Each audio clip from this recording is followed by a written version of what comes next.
Lumos.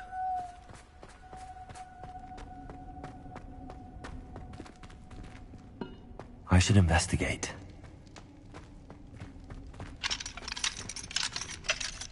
Hello, Hamura.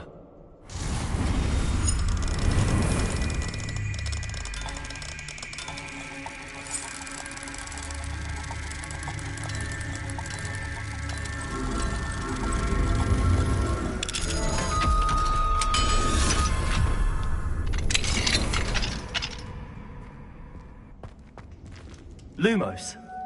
Revelio.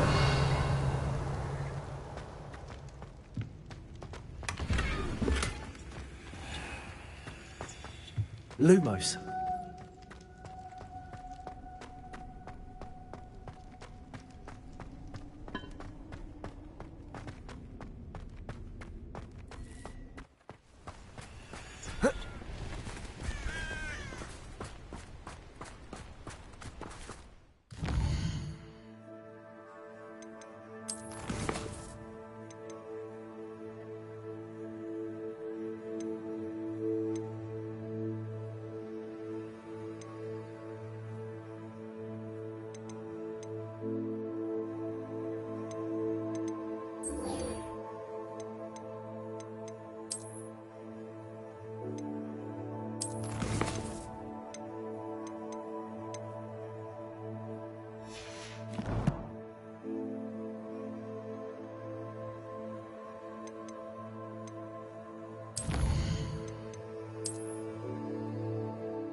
Revelio.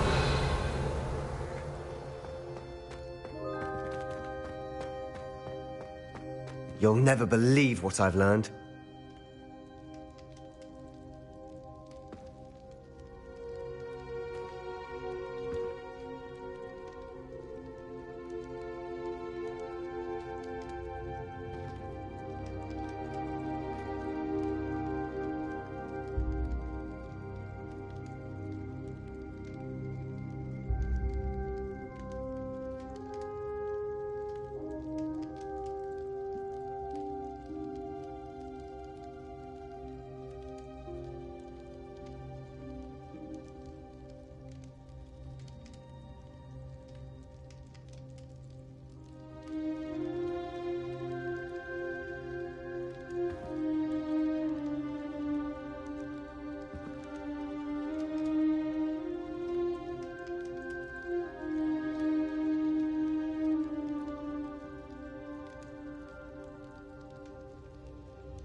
What did you discover in the spellbook we found in the scriptorium?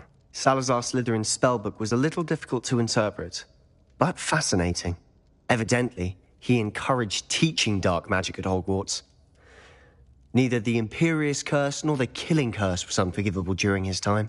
He believed students should be prepared to use dark magic when necessary, not to fear it. That's why we had to use Crucio to gain access to the scriptorium. He didn't want his knowledge shared with anyone who was afraid of the power of dark magic. It was hard to do, but casting Crucio was our only option. And I'm glad we did it, because in the spellbook I also found something else. References to a lost relic, which, from what I can tell, grants the holder the power to reverse dark magic curses. And you think this relic might be able to save Anne? Precisely. I plan to search for this relic, but I don't think we should tell anyone. Especially Ominous. He wouldn't understand. I see no reason to involve Ominous. I'm glad you agree.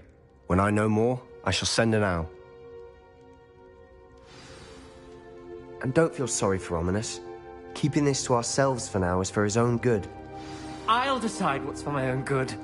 Ominous, we were just about to get some air. Care to join? You're a liar, Sebastian. I heard everything. You swore you'd never engage in anything to do with dark magic again. No, I didn't. I said I understood you wanting that. I'd never swear to give up on finding a cure for Anne. You don't know when to stop, do you? I know when not to stop. Leave this alone, Ominous. I'll be on my way.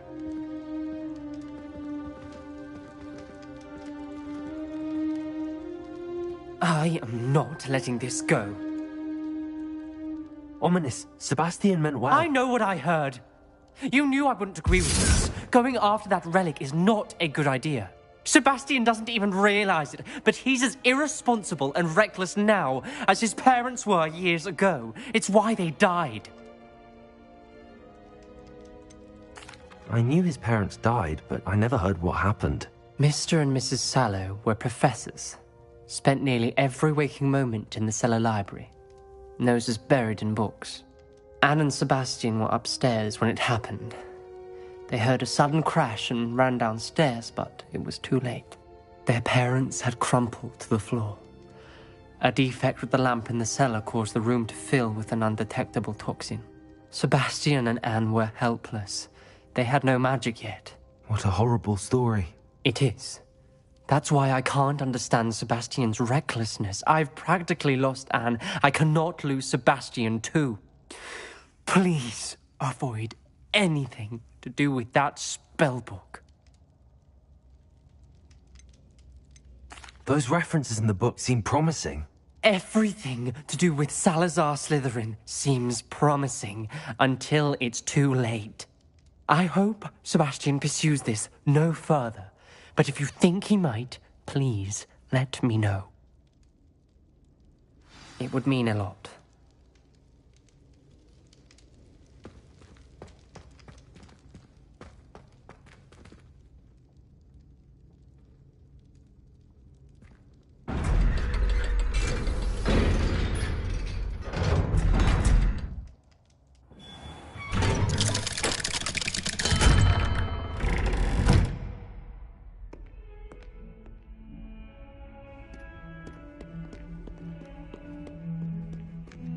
Revelio.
Revelio.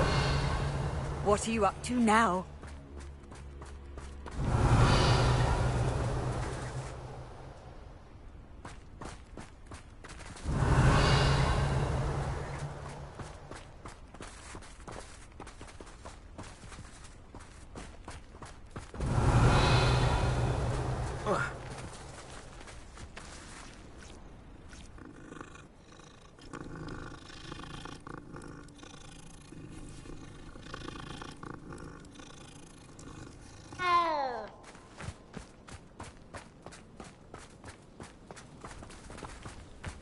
Revelio.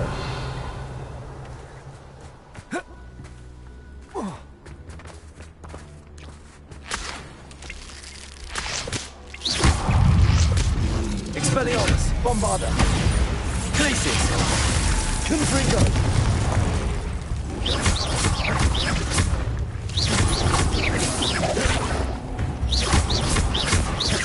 Glacius. Bombarda.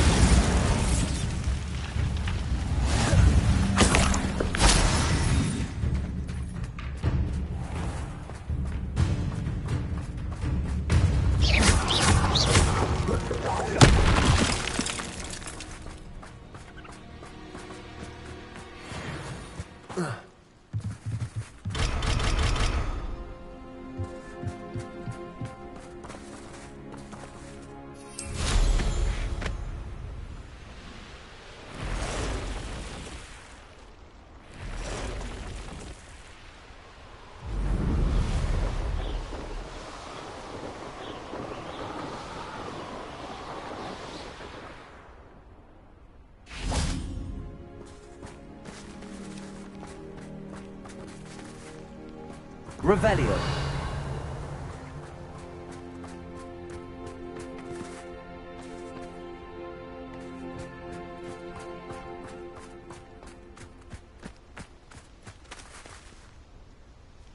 Is Highwing all right? Natty told me what the two of you did. Highwing's fine. I'm keeping an eye on her. She's safe, Poppy, I promise. Good. Whatever the poachers are up to, I want Highwing far from it. You said you had news about the poachers, and that some of it had to do with me. It did. I overheard them talking in the Hogshead, and did you know that they have orders from Victor Rookwood to capture you on sight? Does this have anything to do with Rookwood and Harlow coming for you in the Three Broomsticks after the troll attack? It does, somewhat. But at the moment, I'm more concerned about what else you heard the poachers are up to. Fair enough.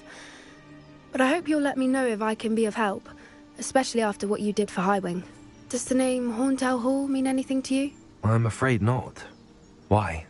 What is it? The poacher's best kept secret, apparently. The name came up twice, but they never went into detail. I also overheard one of them bragging about all the gold they're making, at the expense of innocent creatures, undoubtedly. The poacher spoke of this area, and I thought if we searched around a bit, it might give us clues as to what they're doing. If you ever meet my gran, this trip never happened. Not to worry, Poppy.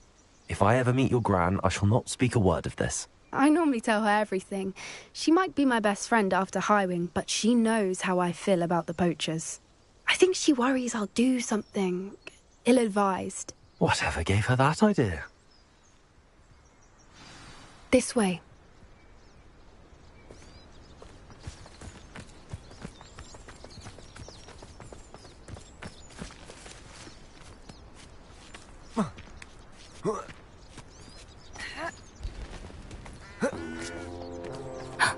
A centaur.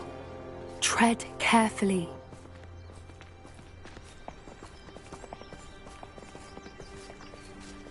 An entire castle to roam, yet you choose to wander here.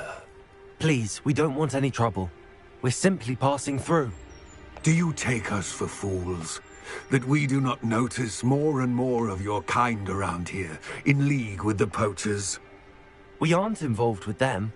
If anything, we want to see them stopped.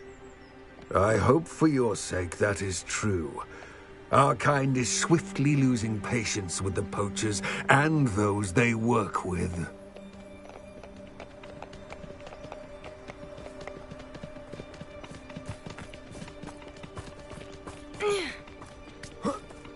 He was certainly a charmer. That could have gone worse. Centaurs aren't exactly fans of wizard kind, and the poachers aren't helping matters. But why would he think that we had anything to do with poachers? I did notice the poachers talking with a few villagers in Hogsmeade. I'm not sure why. Perhaps that's why the centaurs are suspicious.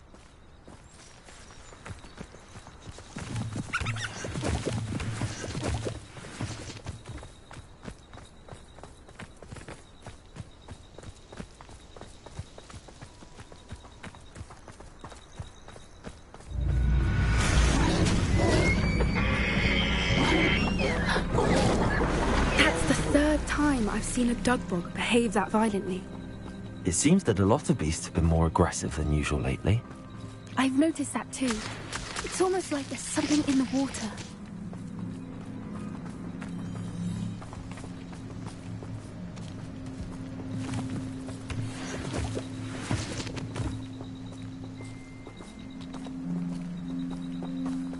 This is odd.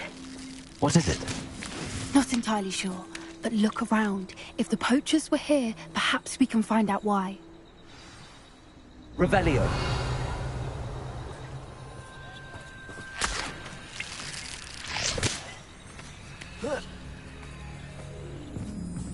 Why wouldn't they take their cages with them when they left?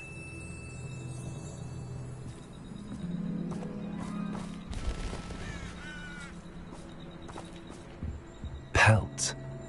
Poor beasts. Still smoking.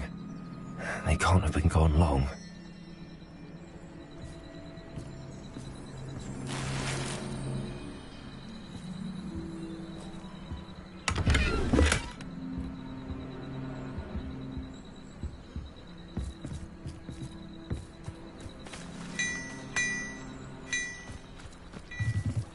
This is goblin metal. Seems out of place in a poacher camp. I should tell Poppy about it.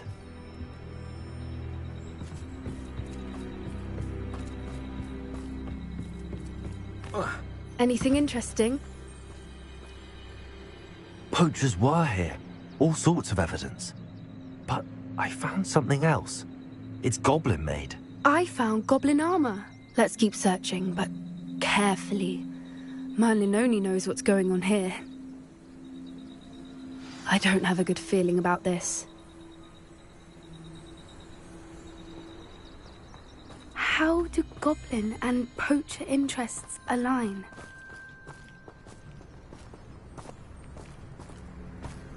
Look, down there. Definitely poachers. No creatures though. So what are they doing out here? Let's take a closer look.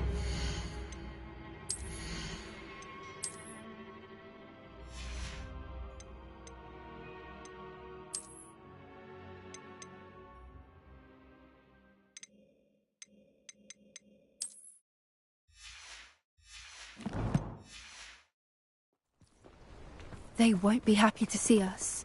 Should we use disillusionment? Or perhaps a less discreet approach? Hard to say from up here. Let's get a better lay of the land. Can't figure out why there's such a fuss over poaching. There's enough dumb beasts for everyone. I didn't always like the... Ah!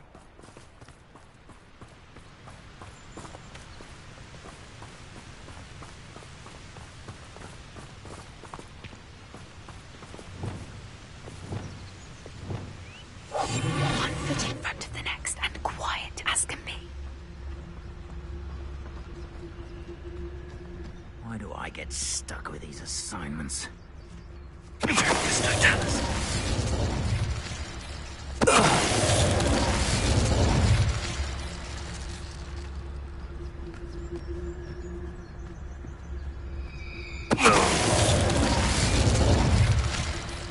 Revelio. My mother used to always say, a clear head makes way for a clear path. I don't know what your path is, since your head's never seen a clear path.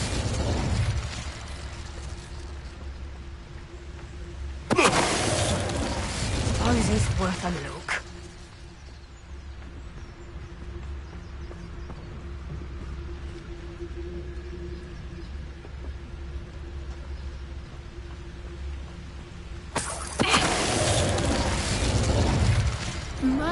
You'd think they were guarding the Minister for Magic himself. What is going on here? Only one way to find out.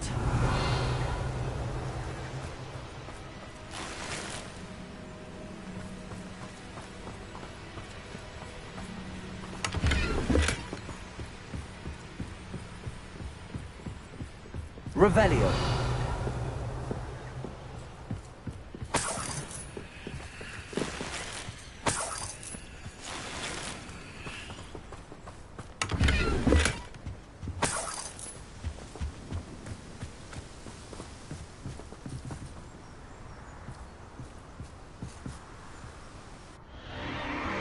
What in Merlin's name? Are those dragons?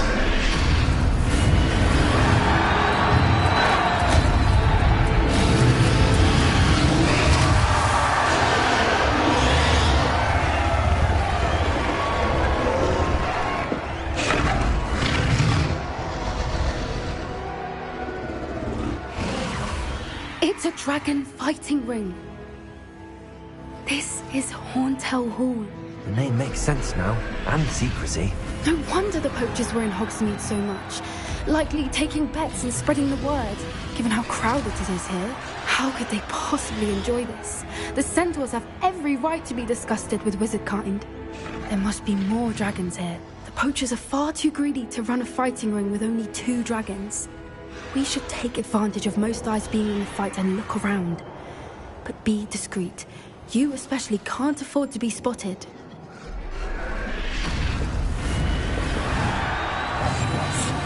A more hushed approach is likely wise. Revelio.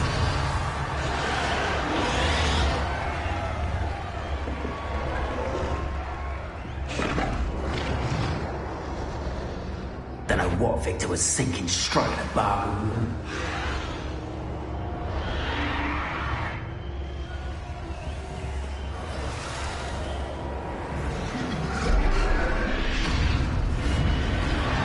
Have you heard from your family? Has either of your brothers come round to our way of thinking? Will they join us? I say we go too far. The violence isn't going to get us what we want. I say, if every last wizard is run through with a blade, then violence is going to get me precisely what I want. Sickens me to work with these two talents.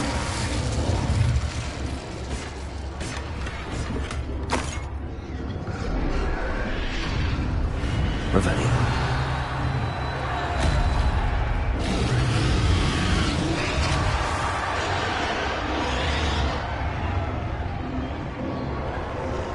It's no talent.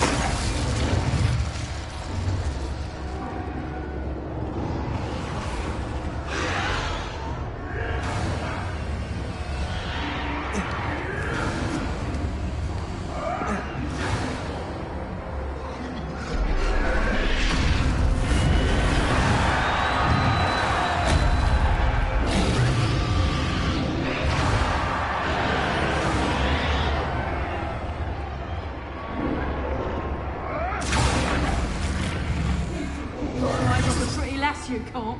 Quit a flick of a frock and you fall to... Did you hear those goblins? Ramlock and the poachers must be working together. Poppy, something's going on behind you. What's going on down there?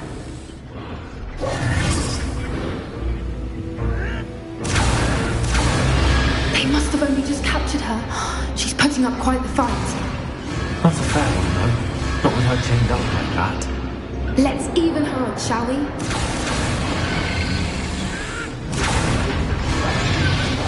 What I wouldn't want to be terrorized right now.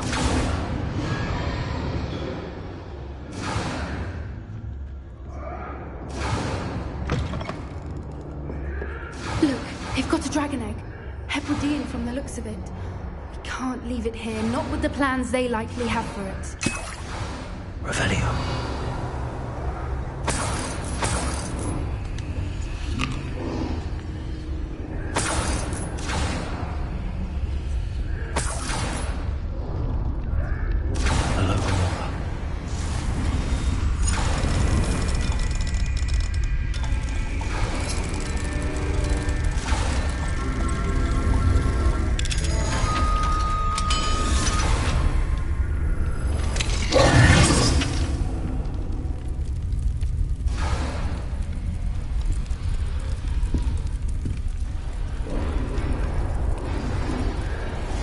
All right, I have the egg. Ready. The element of surprise will only buy us a few seconds. Let's make them count. Revenue.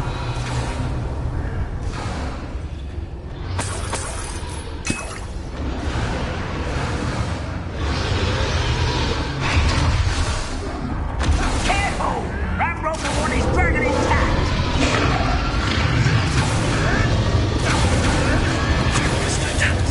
What was that?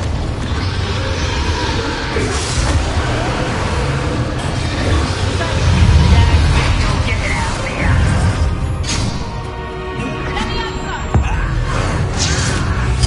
Someone with nerve.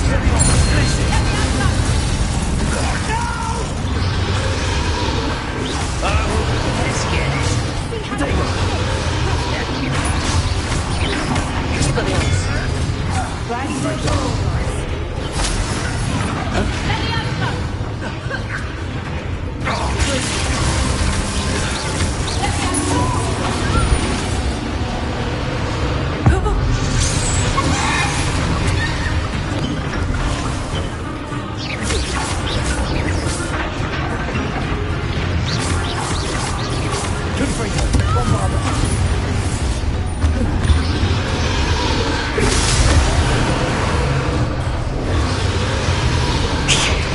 You're the one we're looking for, and you're a friend.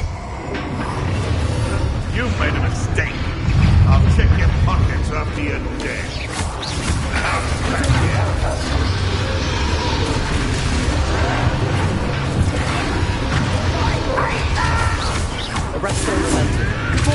You may want to. Rather unwise coming back this way.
We don't have time. We need to free them now before more show up.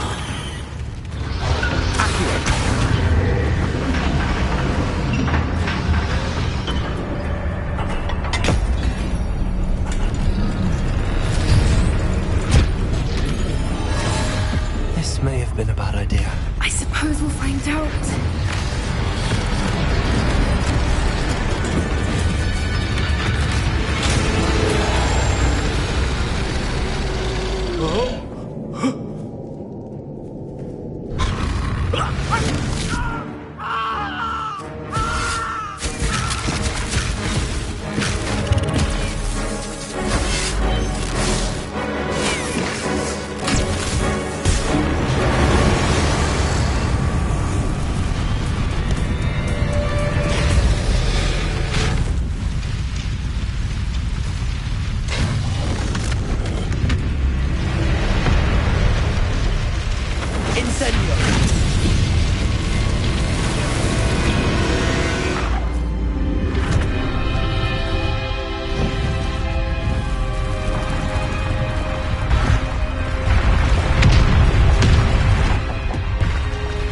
Hebridean black.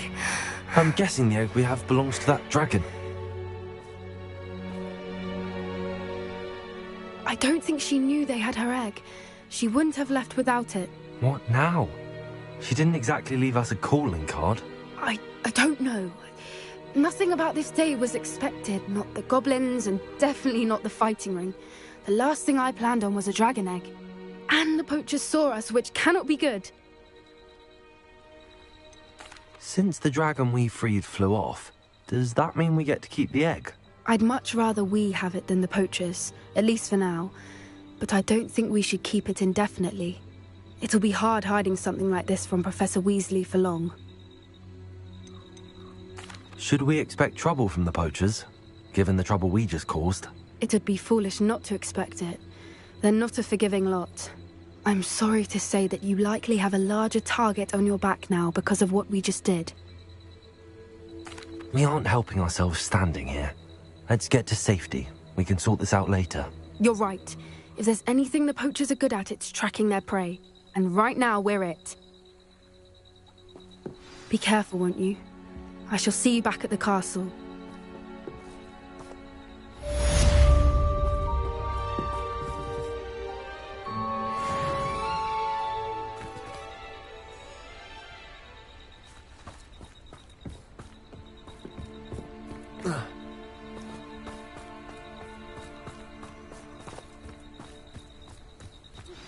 It's time you learned the transformation spell. After you've completed the required tasks, which I'm certain will prove useful in finishing your field guide, attend my class to learn the new spell. Afterwards, we will discuss your progress thus far in the term.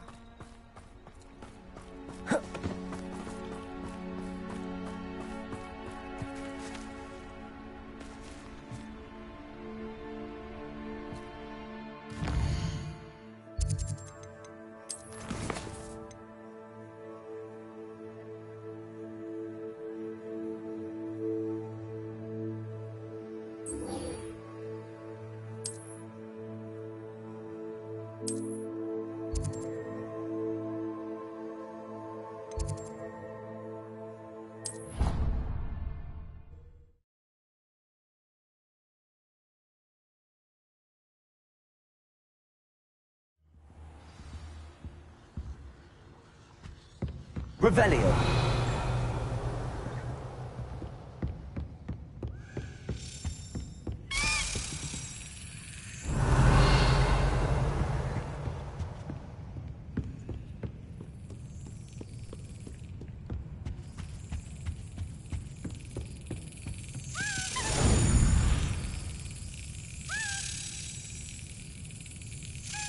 Perhaps the book Professor Weasley wants me to get is upstairs.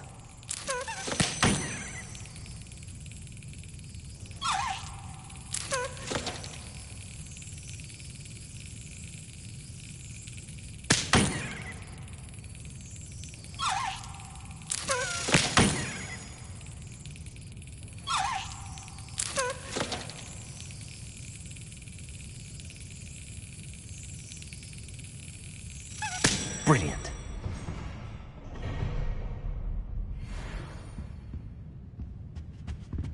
Revelio.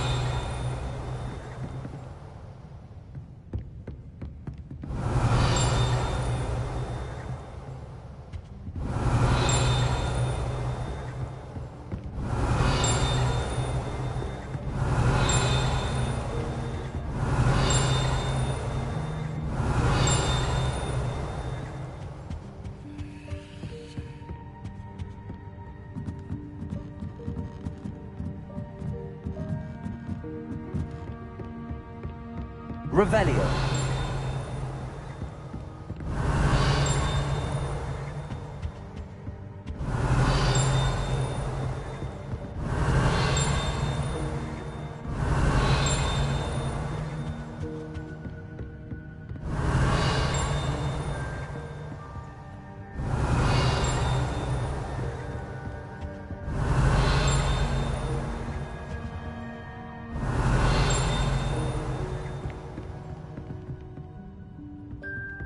Revelio.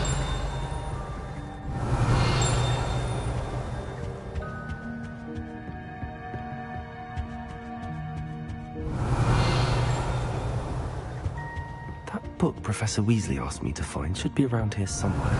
Looking for the book Intermediate Transfiguration? Professor Weasley asked me to, get something from that book. May I have it? Did she now? I'll give you this book if you humour me by answering a few questions from my quiz. Quiz? Some people call bits of knowledge trivia. I would argue that no knowledge is trivial. Hence, I have created a small quiz, just for fun, focusing mainly on the lore of the wizarding world. None of the other students will try it, no matter how many times I ask. They all say they have enough with schoolwork. Ugh, they don't value knowledge the way I do. Surely you're interested. I'll even start you off with a few of my easiest questions. A quiz sounds like fun. Splendid! Just a few questions, and then I'll hand over this book. Let us begin. Before the invention of the golden snitch, which magical creature was used in a game of Quidditch?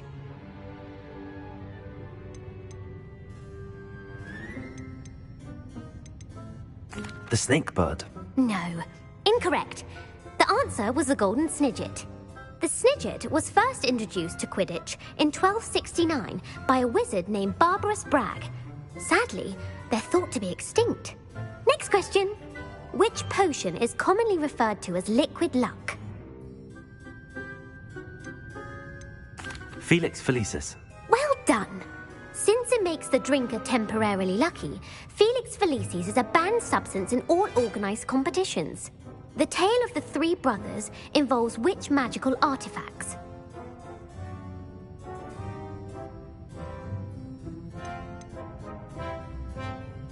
The Deathly Hallows. Correct. According to Beedle the Bard, the Deathly Hallows consists of the Elder Wand, the Resurrection Stone, and the Cloak of Invisibility. Which ball in Quidditch is the largest? The Bludger.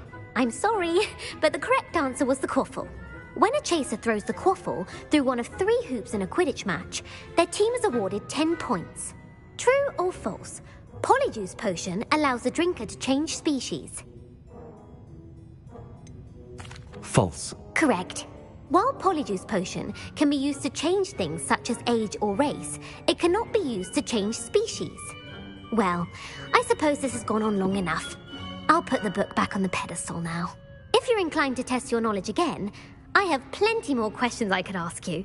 And I won't be giving you any more easy questions either. The next ones will be more difficult. I'm sorry. I don't have time for a quiz at the moment. Let me know if you change your mind. I put the book back on the pedestal for you. Revelio ought to make quick work of this. Revelio!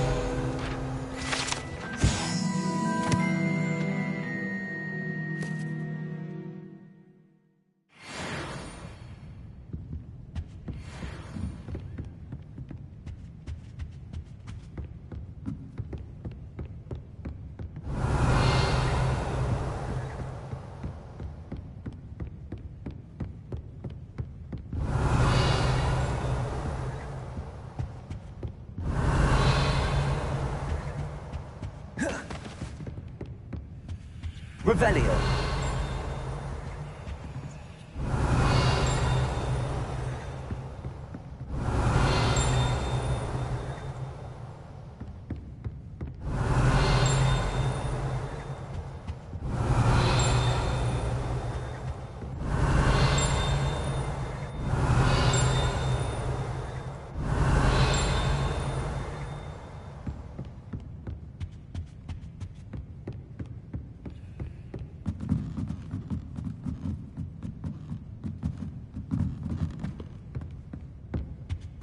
Revelio.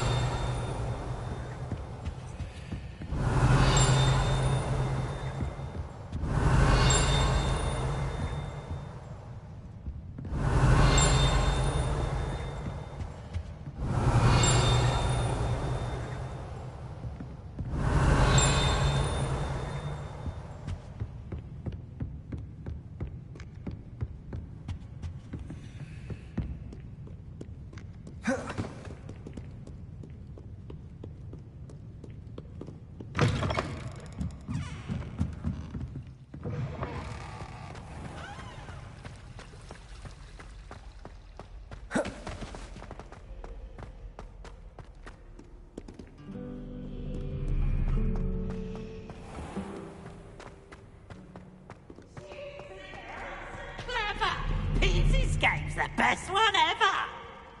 Whee!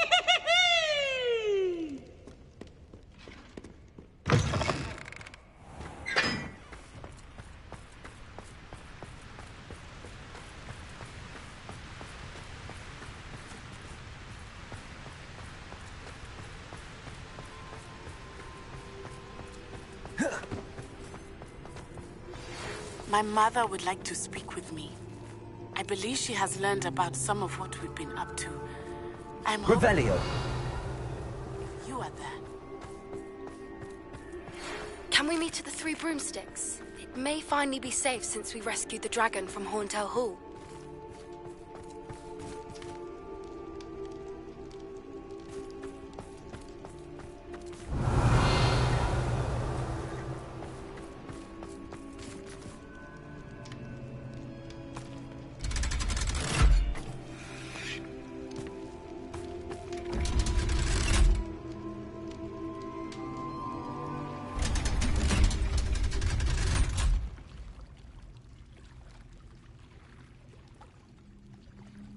So this is the underground harbour. Revelio.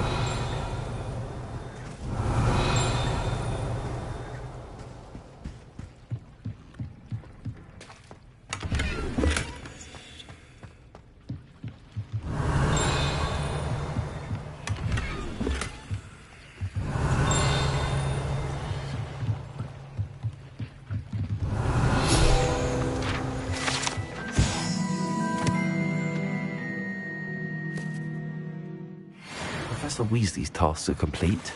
I should attend Transfiguration.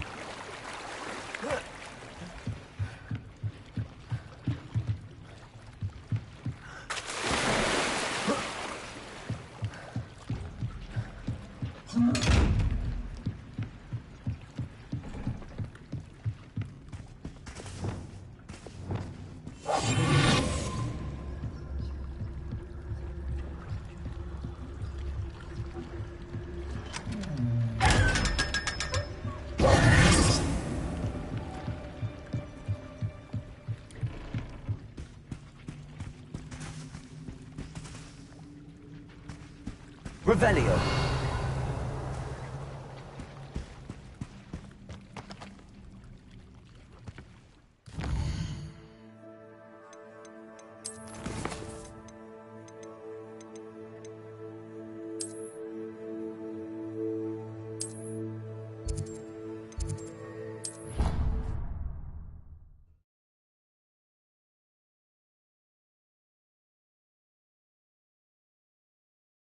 On another adventure, are we? Revelio.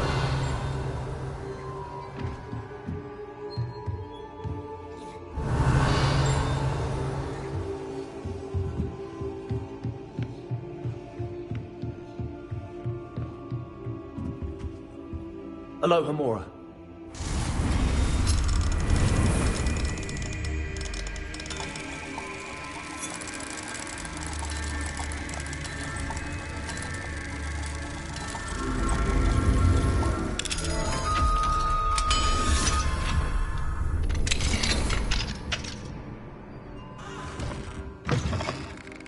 Revelio.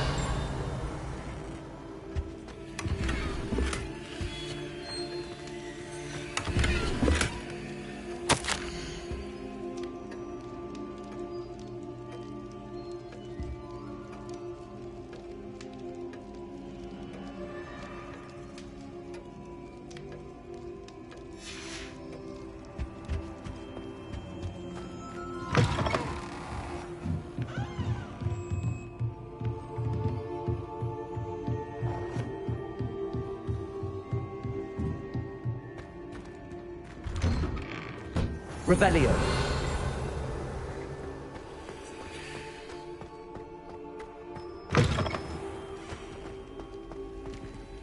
Aloha Mora.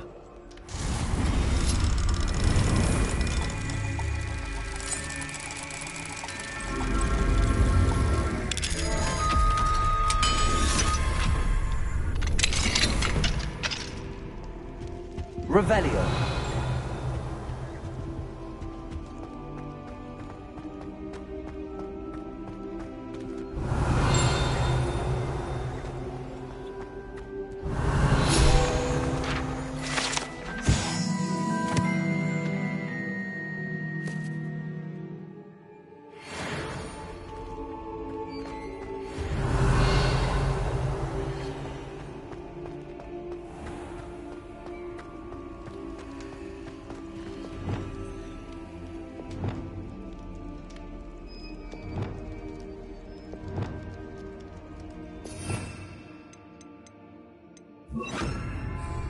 Leviosa!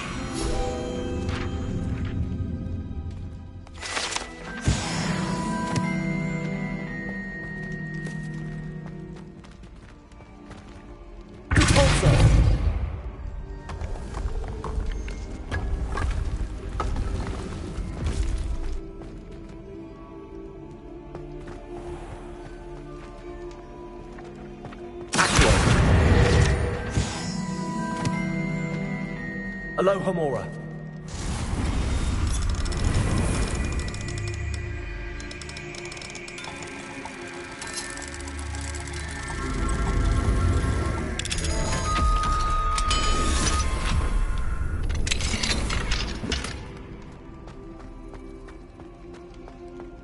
Revelio.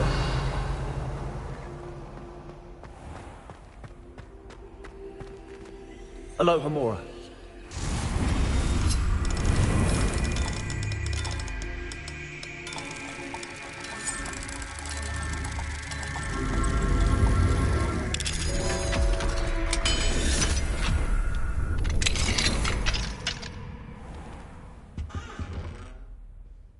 Revelio.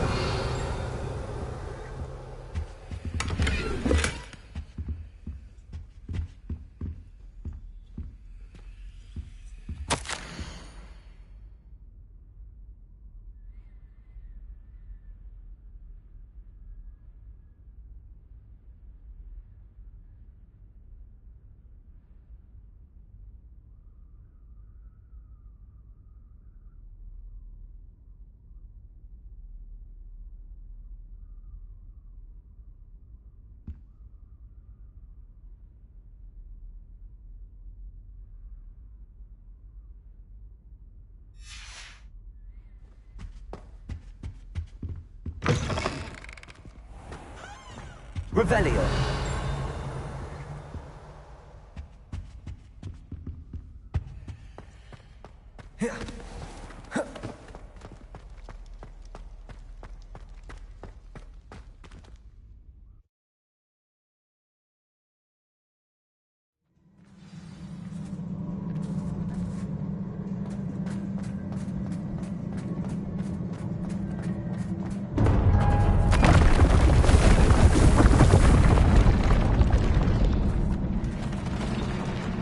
Revelio.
Revelio.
I heard Professor Weasley transfigured the book with all her test answers into an owl to stop students from cheating.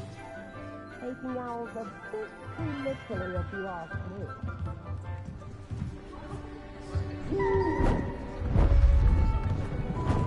Beautiful. Goodness. Settle down. Settle down. Transfiguration as you may be weary of hearing me say, is an exact science that can take a lifetime to master. But we needn't be daunted. Almost anything can be transformed if you can just perceive the potential within it. As I see in all of you, tremendous witches and wizards, every one of you. Or it could just be my eyesight. Now, you all know what to do.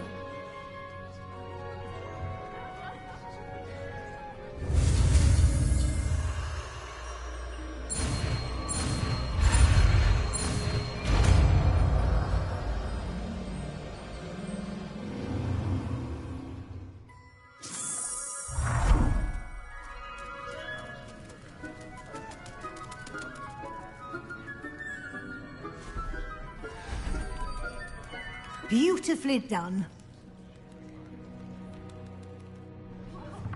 Class is dismissed. And remember, now is not the time to ease off your studying.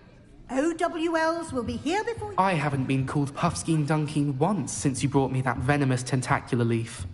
I think I am actually braver.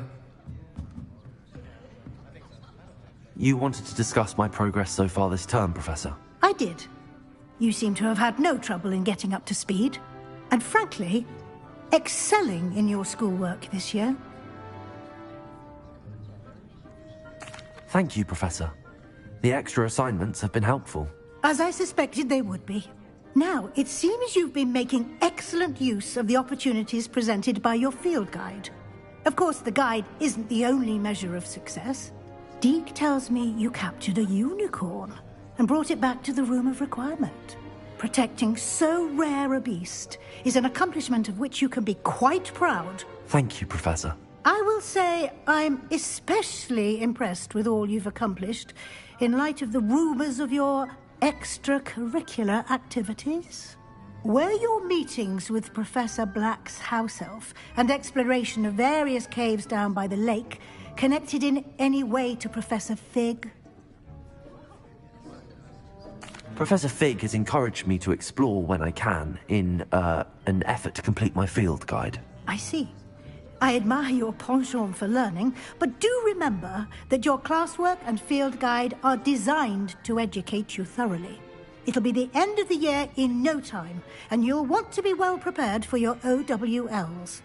I'll provide a final assessment at that time to ensure that you're ready for your exams. Until then, well done. You are dismissed. If you wish to practice the spell you just learned, the training dummy is available. Revelio.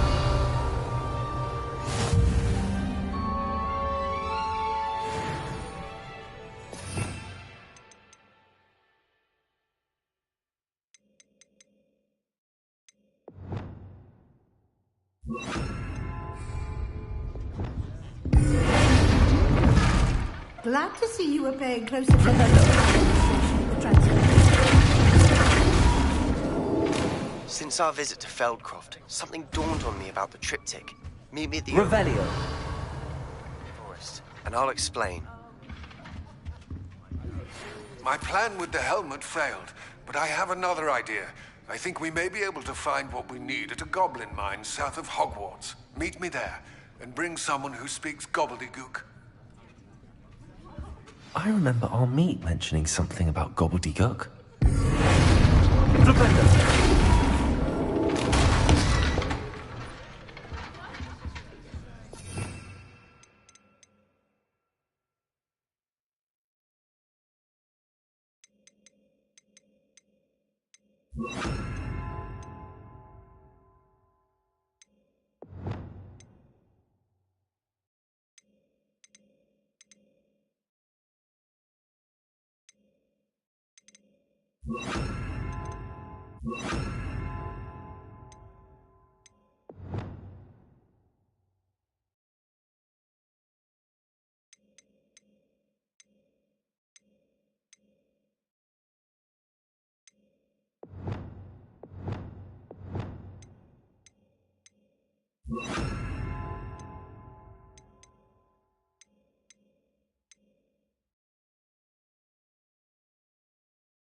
Expelliarmus, defender!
I'd like to ask you about changing the room's ambience.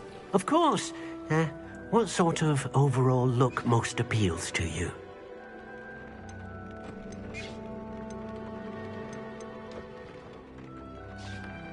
I would like the room to feel as if it's being lit by the moon. Oh, sounds perfect.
Anne is getting worse. If there is any chance that the relic from Slytherin's spellbook can help her, I must find it. I'm requesting your help. Meet me outside of Feldcroft, near the Catacomb.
it's you! Just the person I need. Samantha, is everything all right? No, it's not. It's my brother William. The one I told you about after Charms class. He's been cursed. He ignored my warning and now he's lying in St. Mungo's looking completely pathetic. He simply never listens. I'm sorry, how exactly has he been cursed? Oh, you won't believe it. Truly, but his feet were turned into purple beets. You can imagine his distress. And mine. I won't even go into the attention he was getting from our garden rabbits before he admitted himself to hospital. Beats for feet. How hilarious. I mean, how terrible. Horrible, truly. You and the entire school may find it funny, but the situation is dire. Well, it is an unusual situation. How did your brother end up like this? It's entirely his own fault. I told him about some research I'd done recently on our ancestor Marmaduke Dale. In particular, my discovery that Marmaduke's tomb was cursed. My brother's always making fun of my discoveries. This time, he laughed in my face. Told me I'd misinterpreted my findings. As if that were possible. And to prove his point, he went right up to the entrance of the tomb and poof! His feet transfigured into beets. How awful. I can see why you're upset. He definitely needs some help. Exactly. He may be a cape flapper, but he's still my brother. And no one deserves such a fate to last forever, especially as the result of a single brainless mistake. Now I worry that if the curse isn't reversed, it could become permanent. Can't the curse be broken? Possibly. The curse stems from a crest that was stolen from Marmaduke. If the crest were returned to its rightful place upon his sarcophagus, then I believe that William's feet may be restored. You battled trolls when they attacked Hogsmeade, escaped a dragon, and I could tell by your work in charms that you're a skilled spellcaster. Returning a crest to a sarcophagus should be almost effortless for you. So, will you help us? Why was Marmaduke's tomb cursed? The curse is the result of an intense sibling rivalry between Granham Dale and his younger brother Marmaduke. Marmaduke was a famed herbologist, and Granham resented the attention that he received. Sibling rivalry? Sounds as if it might run in the family. But I would never intentionally curse my brother, not like Granham did. When their mother died, Marmaduke was given the prized family crest. Granham felt that as the eldest child, he should have been given it. Years later, when Marmaduke died, Granham stole it and cursed the tomb so that none in the Dale family could ever pay their respects. How do you know it's safe? I don't want my feet to turn into beets as well. Oh, but the curse only applies to Marmaduke's descendants, as my brother so aptly demonstrated. That's why I need your help. You're unrelated to my family, so the curse wouldn't affect you.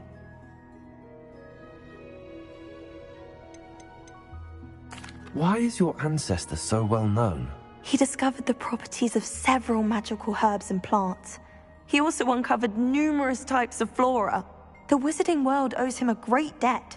His work not only impacted the discipline of herbology, but also potion making. I can take the crest to Marmaduke's sarcophagus for you. Oh, thank you! Thank you so much! You'll simply go into the tomb where Marmaduke was laid to rest and place the crest on top of his sarcophagus. According to my research, the tomb's been abandoned for centuries, so it should be a fairly simple task. You'll find it just east of the hamlet of Brockborough. Thank you for your help. My family is indebted to you.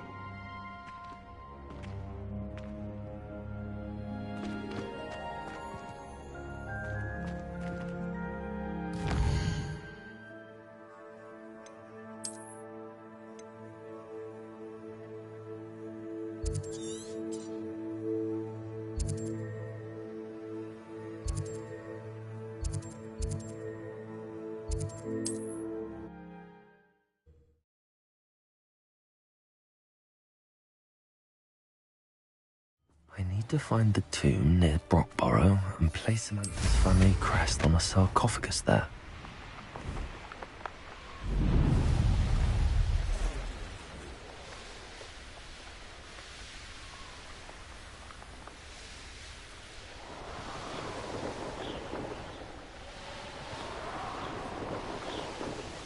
telling what lies in wait for me in there.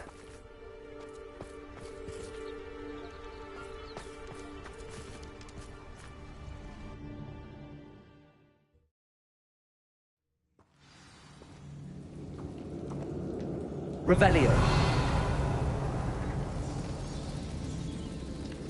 Well, my feet didn't turn into beets. That's a good start.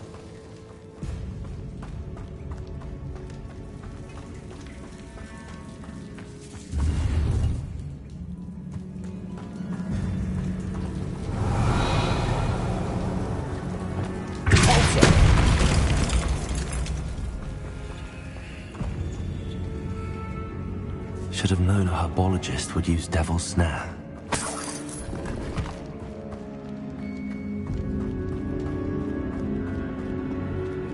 Revelio.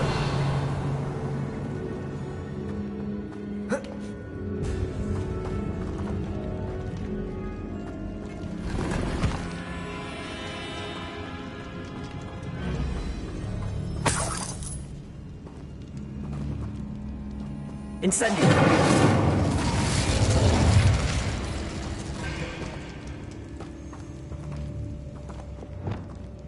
Lumos.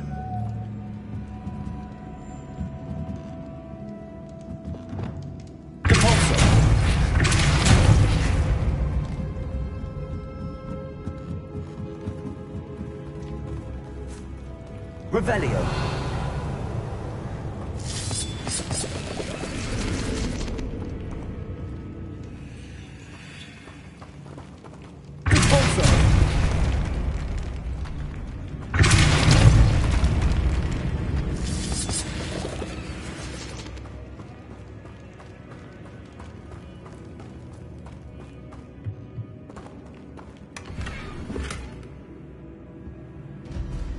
Revelio.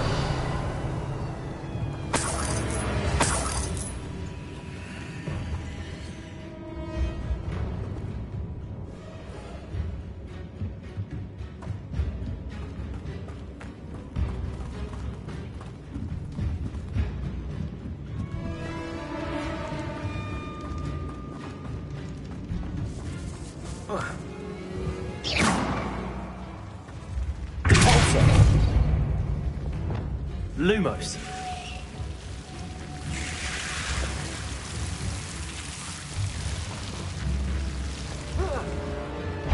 A troll? You can't be serious.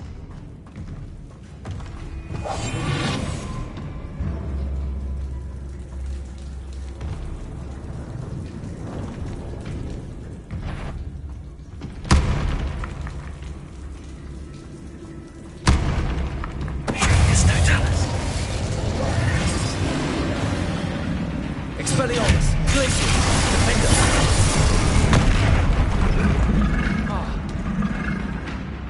Bombarda. Potato. Stupefy. Glacier. Defender.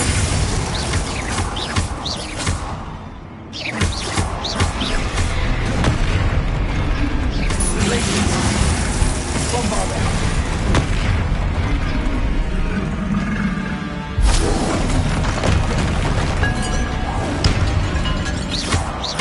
Expelliarmus, Glacier. Defender.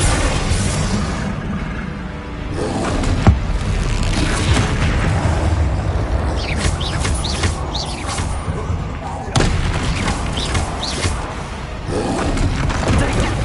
Stupefy.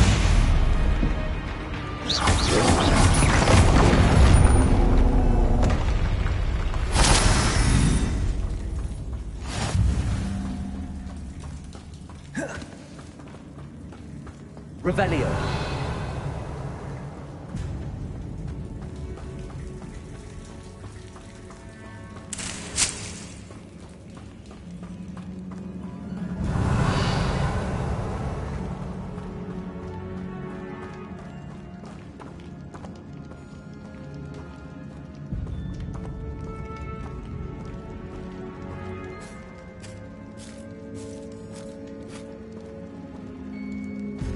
A sarcophagus. This must be Marmaduke.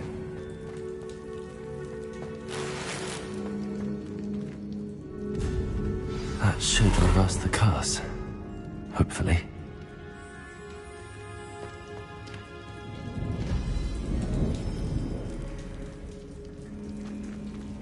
Bombardment.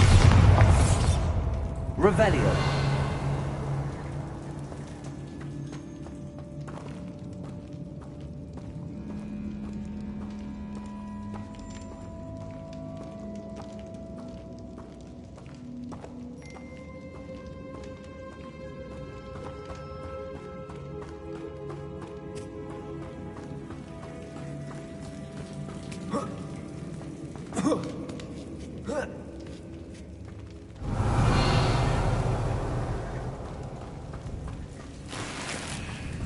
Well, Marmaduke certainly left behind more than plants.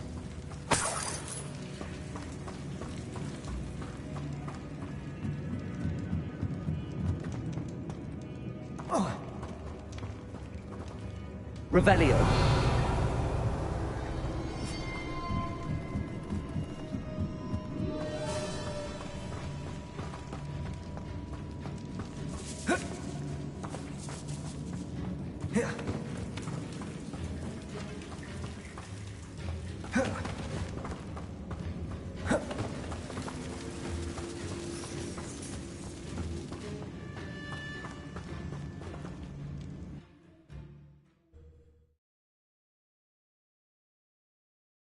Samantha will be glad to hear that the crest has been returned. I certainly hope it reverses the curse.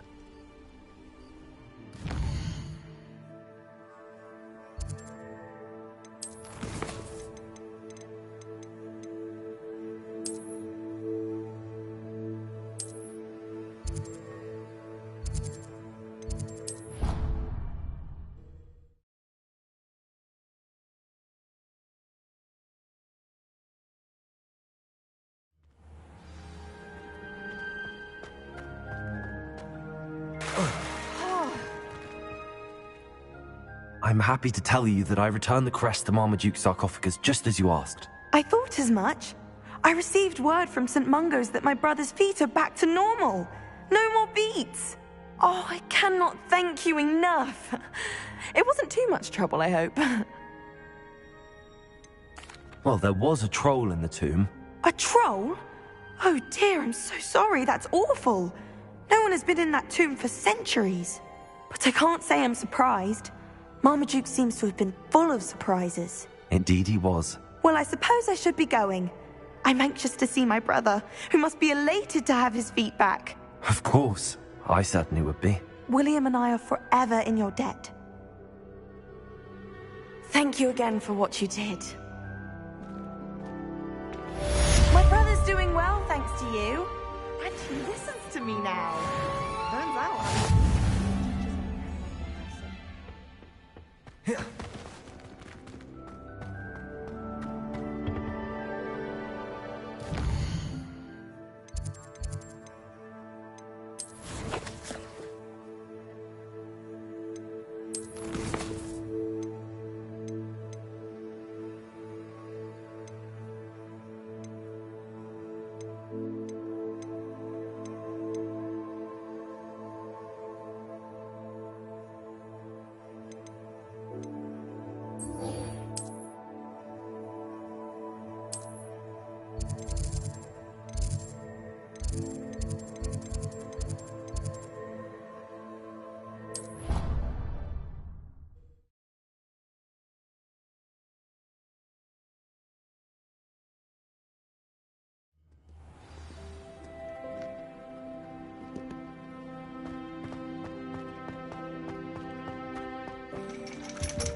So frustrating.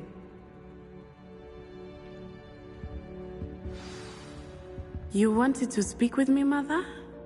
I had hoped to speak with you alone, Natsai. Your message mentioned your concern about an unusual creature that was spotted in the woods near Hogsmeade. That could have been anything. You know what it was, Natsai. I am allowed to leave the castle. I am always careful, Mother. Careful? Officer Singer disagrees. She sent me an owl telling me that you have been trying to collect evidence of some kind against dark wizards. She berated me for not keeping a closer eye on you, and she is right. I do not want you visiting Hogsmeade for the near future. But Mother! My little gazelle, you are well-intentioned, but you must not meddle in the affairs of dangerous people. If someone had meddled in Matabeleland, Father would still be with us. I must get to class. Perhaps your friend can get you to listen to reason. So frustrating. She never listens to me. She called you her little gazelle. Is that a term of endearment where you're from? It is specific to me. I am the unusual creature in Hogsmeade she mentioned. Self-transfiguration is not taught at Hogwarts, so I am gently discouraged from practicing it. However, I am an animagus, and it is in my gazelle form that I have been able to wander the Highlands rather freely until now, much to my mother's chagrin. That is how I managed to spy on Rookwood and Harlow. Were you born an animagus, or did you learn to become one? Animagi are not born. The process is quite elaborate. It involves holding a mandrake leaf in one's mouth for an entire month, then placing the leaf in a crystal phial so that it is imbued with moonlight, then adding one of your own hairs. And that is just the beginning. Self-transfiguration is common among students at Wagadu, but Professor Weasley considers it much too dangerous to teach at Hogwarts. Can you choose what form your animagus will take? Oh no, a person's animagus form is determined by their personality. My mother is convinced that my form is a gazelle because I adapt well to any situation. I believe it is because I can sense danger and keep my wits about me. How does it feel to transform into an animal? Well, the first time it can be a bit unnerving. I felt a kind of searing pain and a strong double heartbeat. But it gets easier the more you do it. I no longer feel any pain, and I must say, I find a sense of comfort in the double heartbeat. And I love being able to view the world from a different perspective. Now the nickname makes sense. What an extraordinary ability to have. It is. I love transforming, but Mother is less enthusiastic about it. She says that no creature, especially one as rare as a gazelle, should be bounding about where poaching has become so prevalent. She claims that she has foreseen tragedy befall me in my gazelle form. But she has used her sight to control me too many times. I no longer believe it.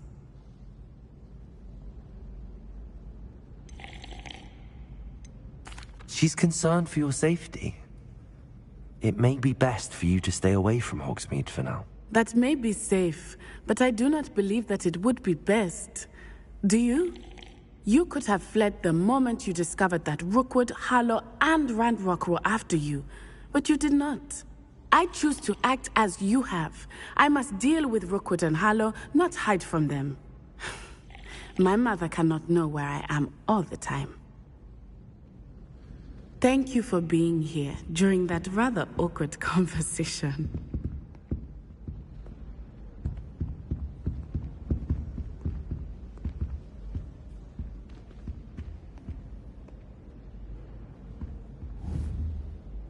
Expelliarmus!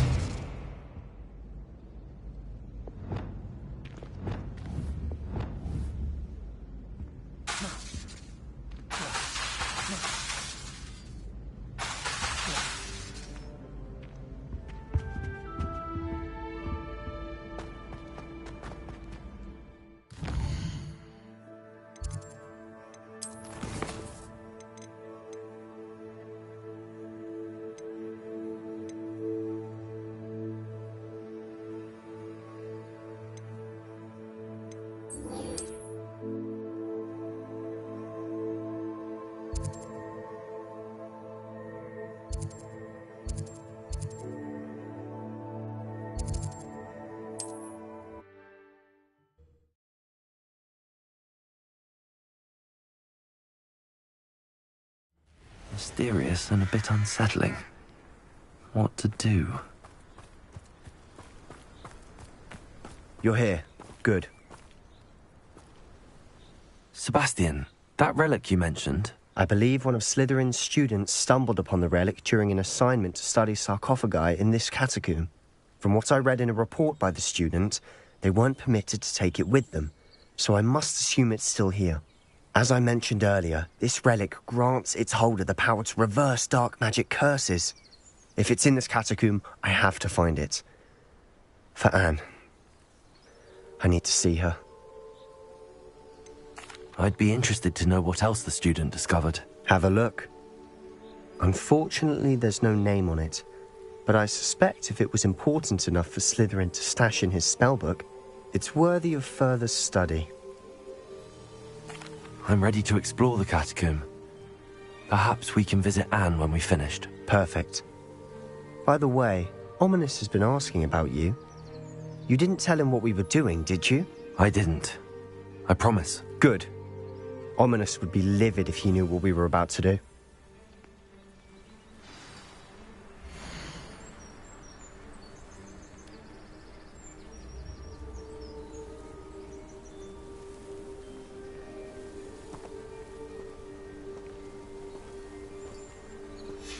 I'll be interested to compare what lies inside to what I've read about this catacomb.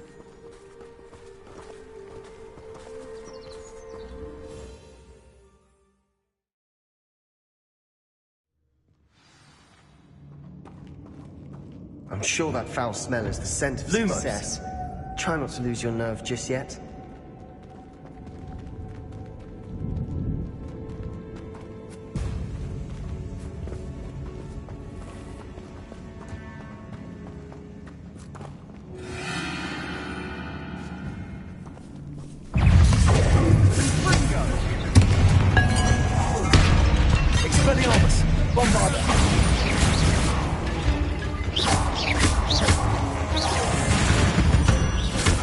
At least now we know we're not alone in here. Perhaps the rest of the tomb will be insect-free. Yeah, spiders aren't insects. Don't start. Incendio!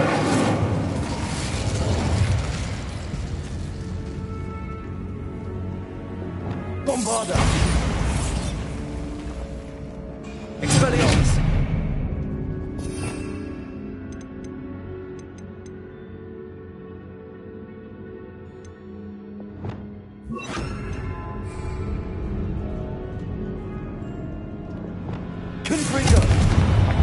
This room is taller than it looks.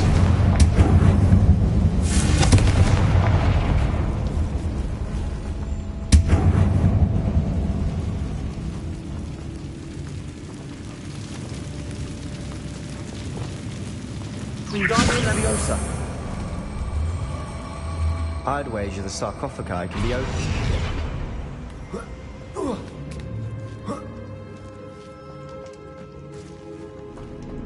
Finding a chest. Revelio. Conspicuous loft. Brilliant.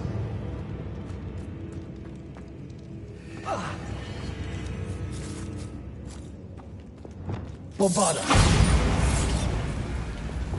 Confringo.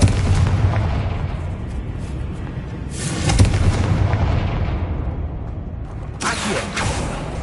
Opening all of these is tempting.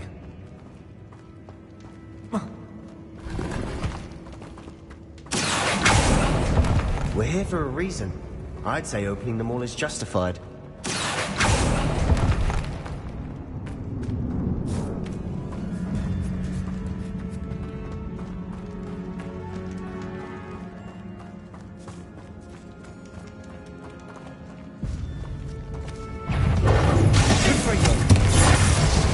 Expelliarmus.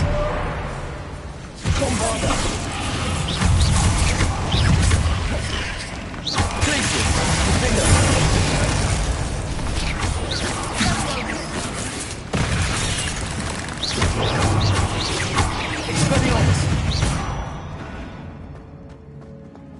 Revelio.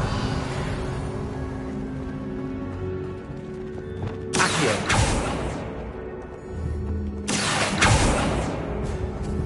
Confringo. Accio.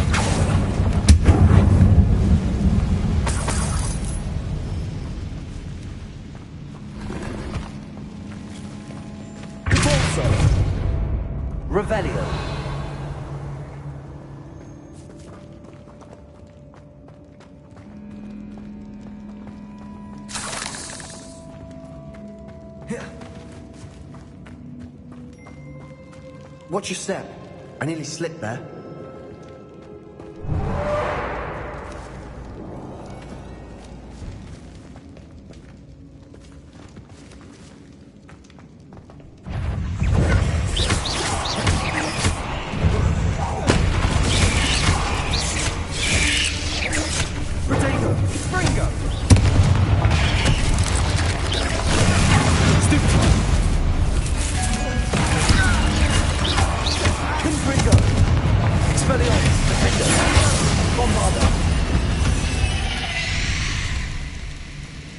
All this grass, it no longer feels like a tomb. I've read about catacombs that underwent expansion efforts and ran into problems. Often cave-ins. And then were abandoned. Exactly. We'll be fine, though.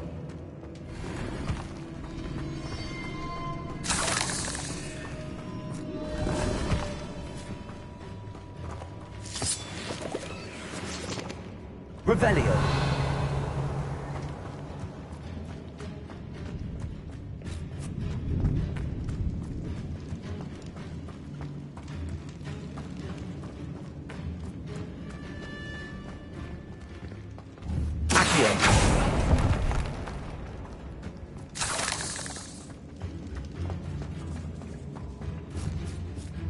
Now this is the sort of great room I want to be buried in. Surrounded by grandeur. Grandeur and then some. Revelio. Even an altar with a pile of bones. Lovely. Bones outside a sarcophagus. Seems odd. Oh. There's something here by the altar.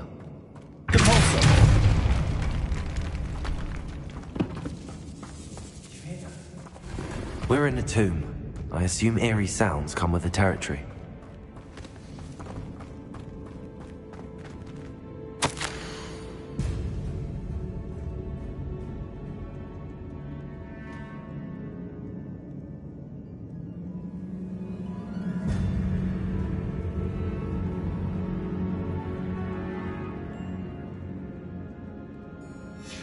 What did you find?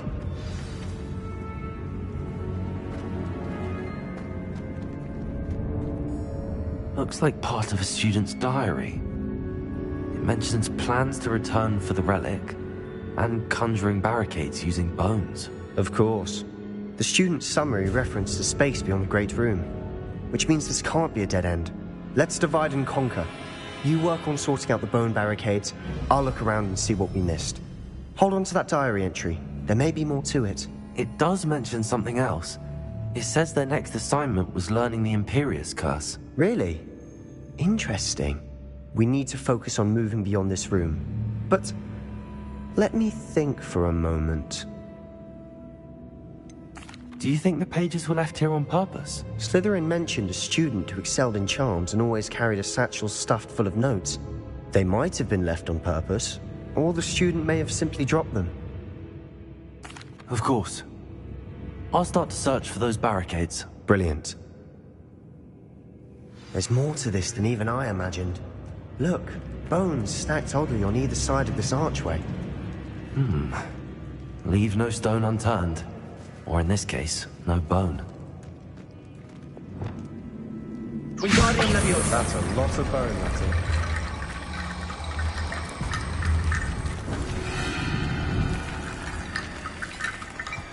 Revelio.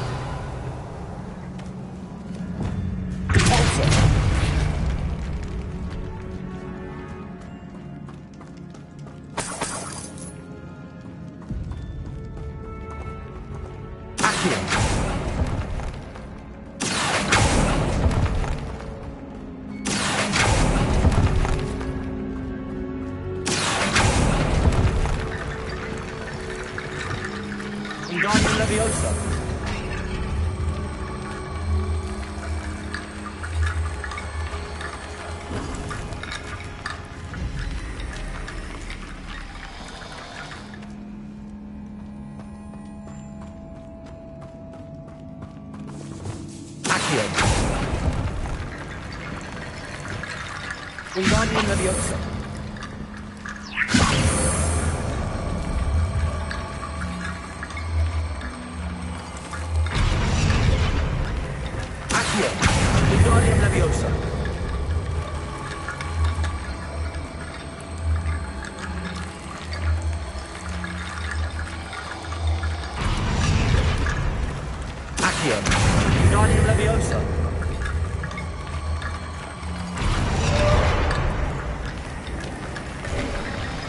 You've done it! I knew we'd get through. I felt it in my bones. Nice. Accio!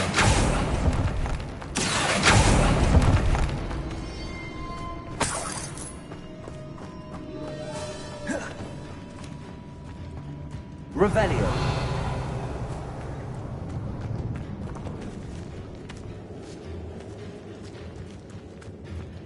We've made it this far, but clearly we have more to do.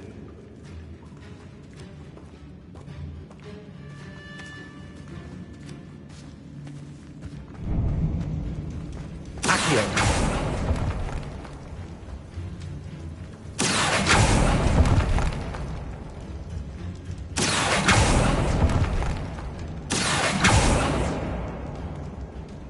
I need to find a safe way across.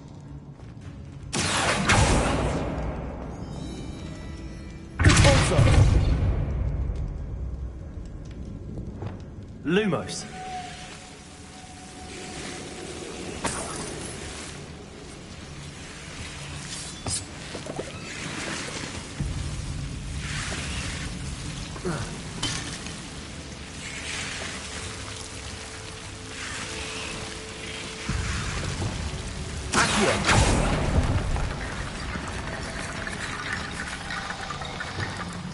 Wingardium Leviosa.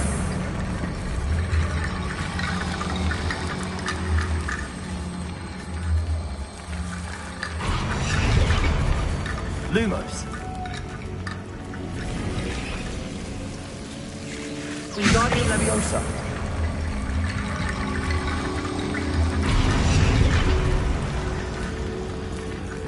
Lumos. Accio.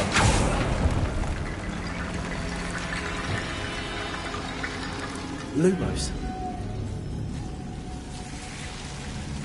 Wingardium Leviosa.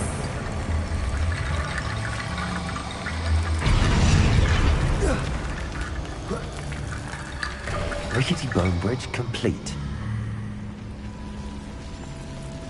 Lumos.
Lumos. Lumos.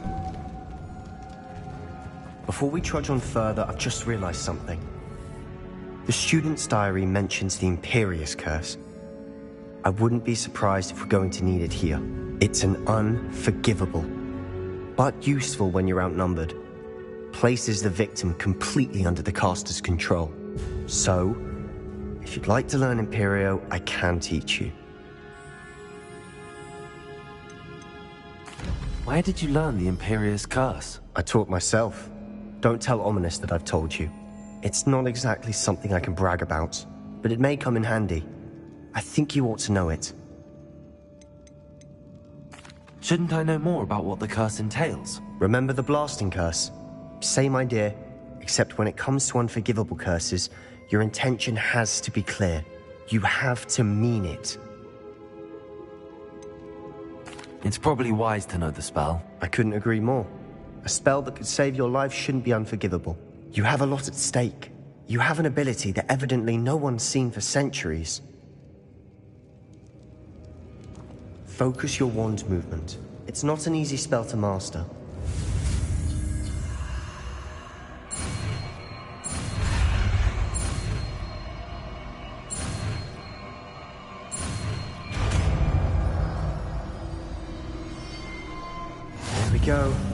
Something troubling ahead. Be on your guard.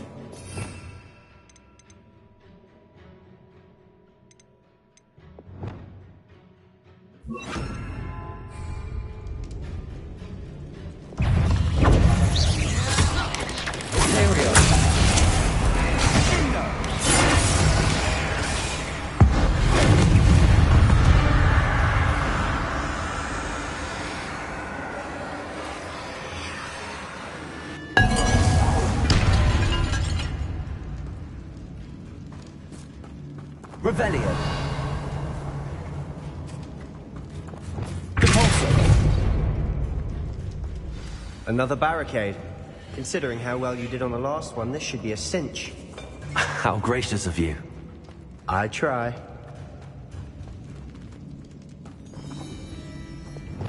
Wingardium Leviosa.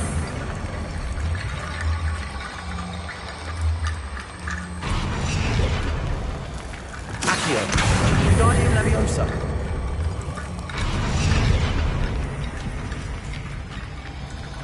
Accio.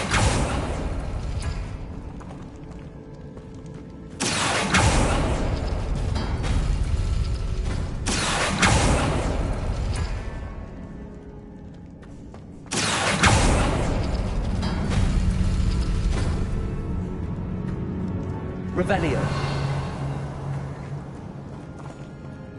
Accio.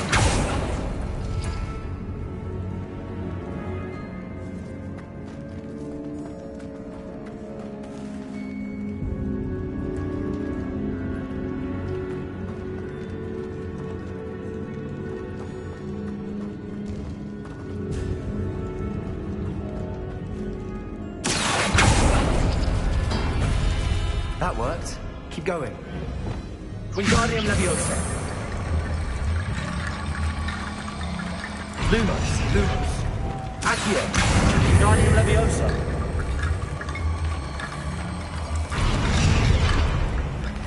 Revelio.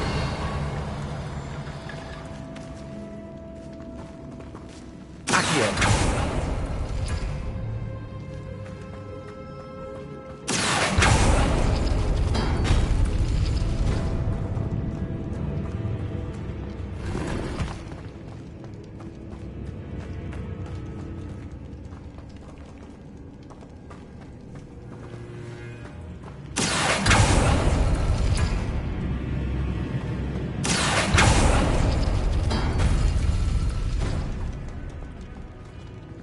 Accio.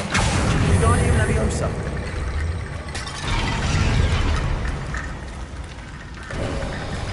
You are head and shoulders above these bones. Nicely done.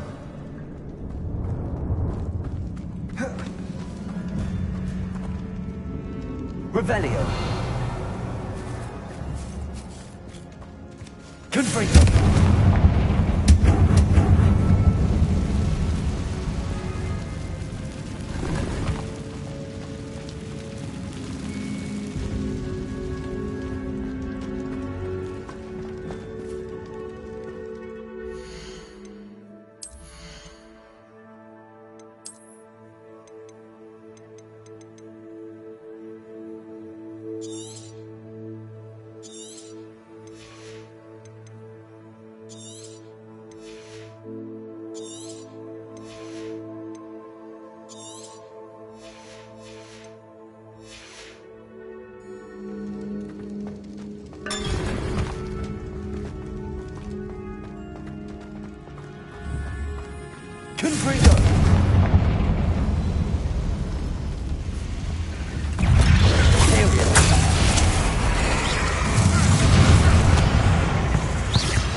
spiders can make such a mess.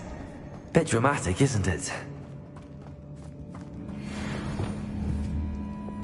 Confringo! Cabalzo! Accio!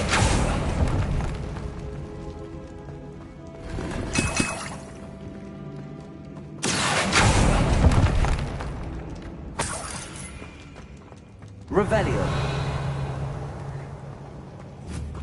Cabalzo!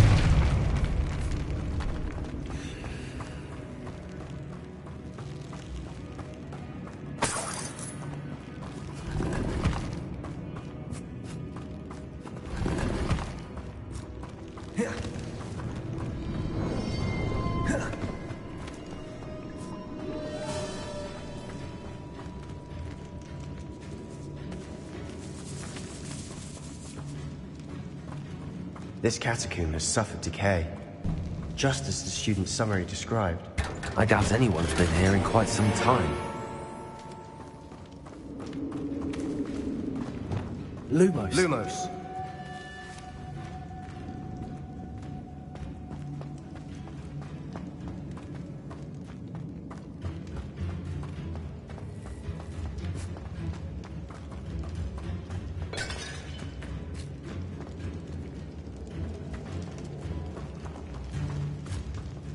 Revelio.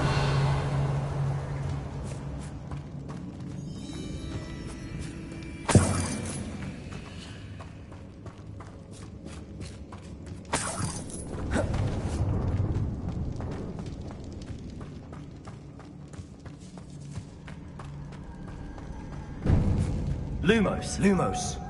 I see why Slytherin's student was so entranced with this place.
For a moment there, I thought that'd never end.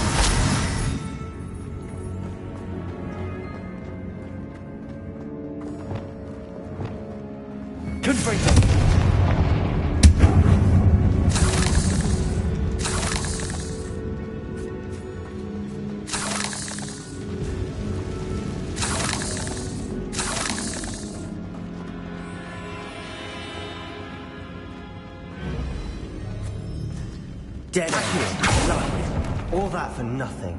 Hold on. Don't give up yet.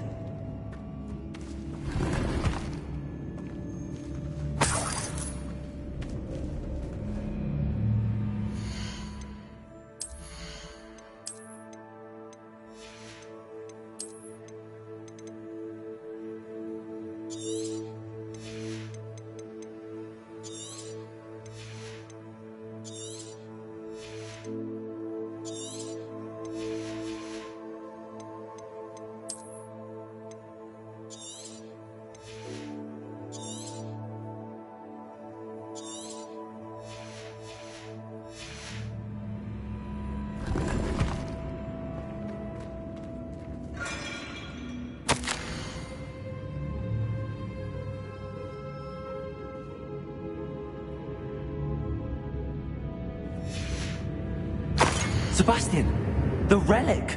Look! Could it be?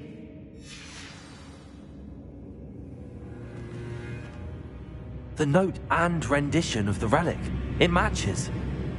This must be where the student left the relic. I can't believe it. After all this, it lines up. We've really found it. What do you suppose is meant by the dark sacrifice required to realize the relic's potential? I have no idea. But we're here for the relic. I'm willing to ignore what the journal entry says.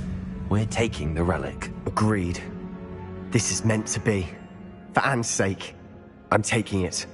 Let's get to Feldcroft. I must keep this relic secret, especially from my uncle.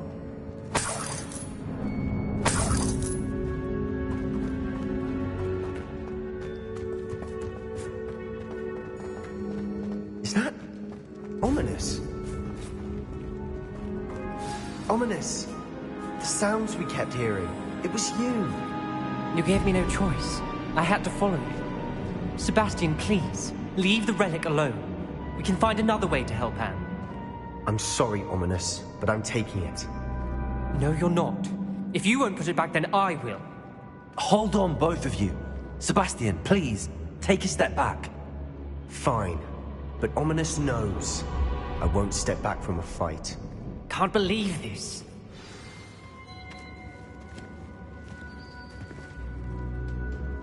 How much did you hear? Everything. I heard you encourage Sebastian to take the relic. Sebastian's done his research. He knows what he's doing. Sebastian makes things sound easy when they could be impossible or dangerous. We need to stop him. And if nothing will change his mind? Something has to. I need your help. Sebastian's right. We need that relic. I'm sorry. My mind is made up. Are you willing to sacrifice your friendship over this? I might be. How could I choose to stand by and watch him do this? What if the choice wasn't yours? You wouldn't be to blame for what happens. What in the world are you suggesting? Imperium? That's what I'm saying. I would take all responsibility. This could save your friendship. I know how to cast it. Sebastian taught me. But I won't do it unless you agree. This is insanity. I can't believe you would ask this of me. Sebastian is never going to give up trying to cure Anne. If you try and stop him now, he'll never forgive you. Fine. This is unfathomable. But I suppose if you want that responsibility, it may just save what is left of my friendship with Sebastian. Remember, this is what I was telling you about the dark arts. They come with a cost. You may well regret making this choice. Do what you have to do. Cast it. Before I change my mind. Imperio!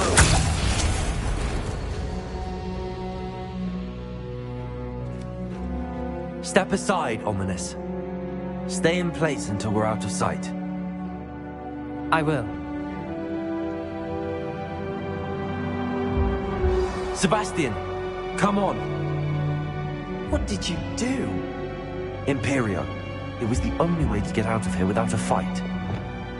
Ominous. Lumos. I'm sorry. Sebastian, we have to go.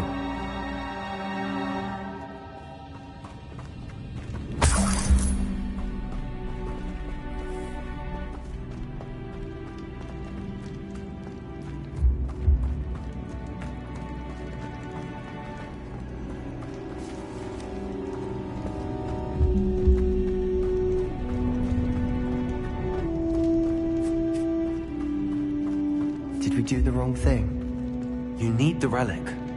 I know. But not like this. Ominous and I agreed. Surely there's a difference between casting Imperio on someone without their knowledge and casting it with permission. I understand what you're saying. I do, but... I've taken full responsibility. You have my word. Lumos. Lumos!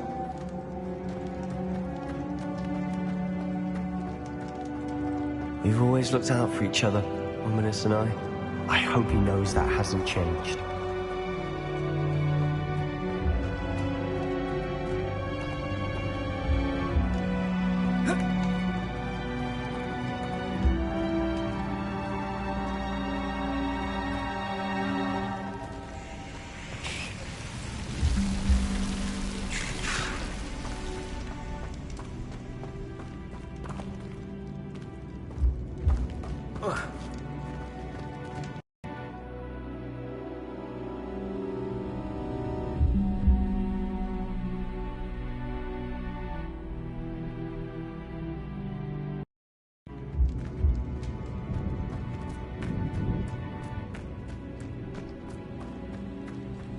Revelio.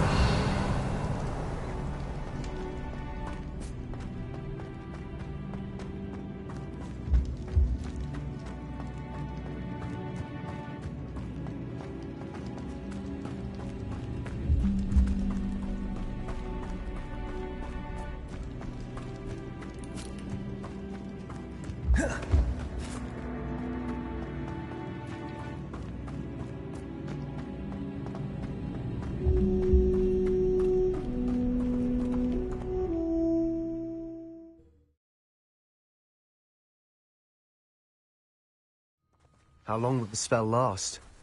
How long must Ominous stay in the tomb? The curse is lifted already. He'll easily find his way out of the catacomb just as we did. He'll be all right, Sebastian.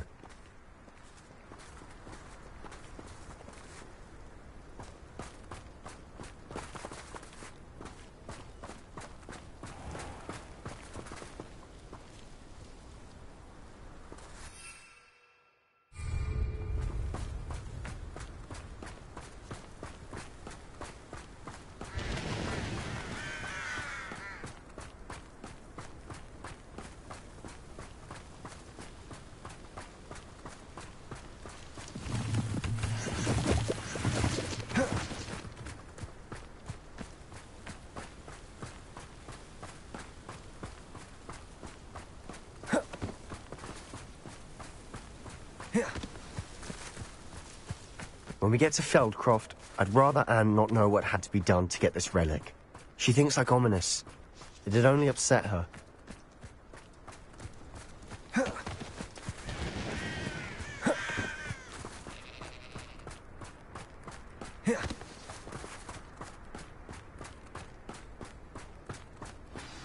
Oh no, this isn't good.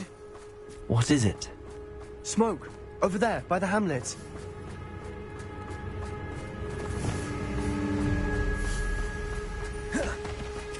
Feldcroft's in trouble. They're under attack. Let's hurry.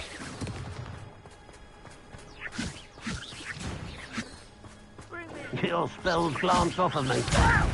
You go! That's the best you can do! You won't stop me. Imperial!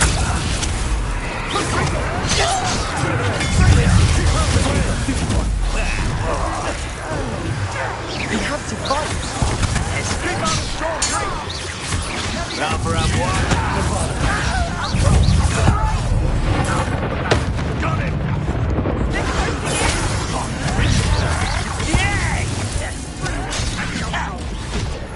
Quite finished!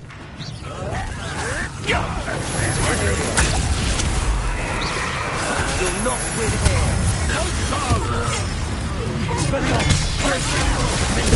We've got them! They'll retreat! We'll make them retreat! This is almost too easy!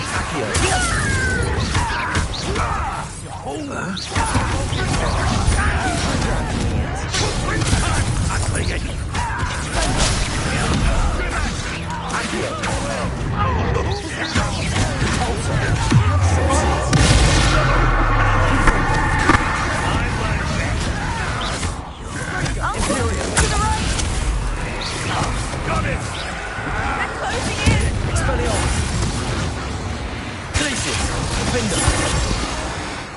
You'll not win here! Sebastian! Be careful! Mind! We've got them! They'll retreat! We'll make them retreat! Glacius! Expelliarmus! Give up all!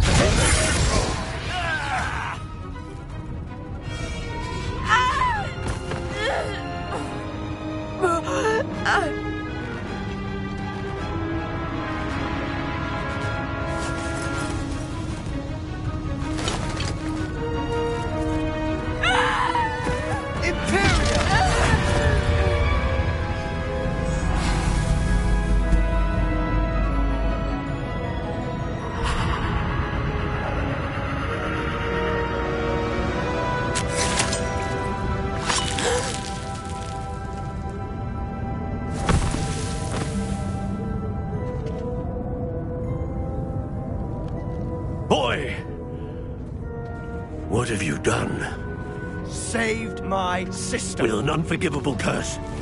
From that damned book, no doubt. Your father would be ashamed. You've gone too far, Sebastian. Stay away from her. From all of us.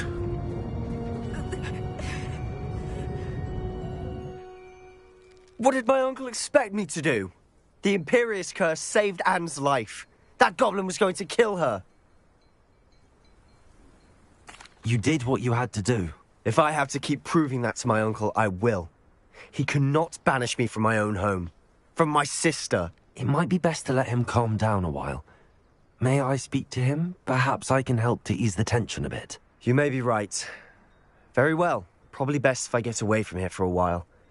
I'll head back to Hogwarts.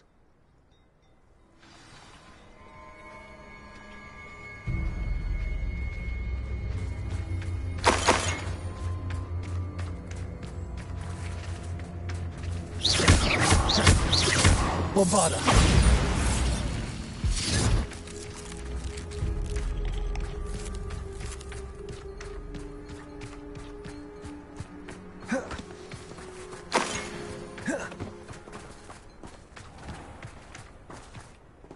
Pardon me, Mr. Sallow. What Sebastian did was inexcusable. You cannot possibly be about to defend him. Sebastian and I have encountered Ranrock's loyalists before. That goblin would have killed Anne. This family does not resort to using dark magic, even against our enemies. What Sebastian did cannot be undone. That you are defending Sebastian's behavior at all tells me everything I need to know. You are as guilty as he is.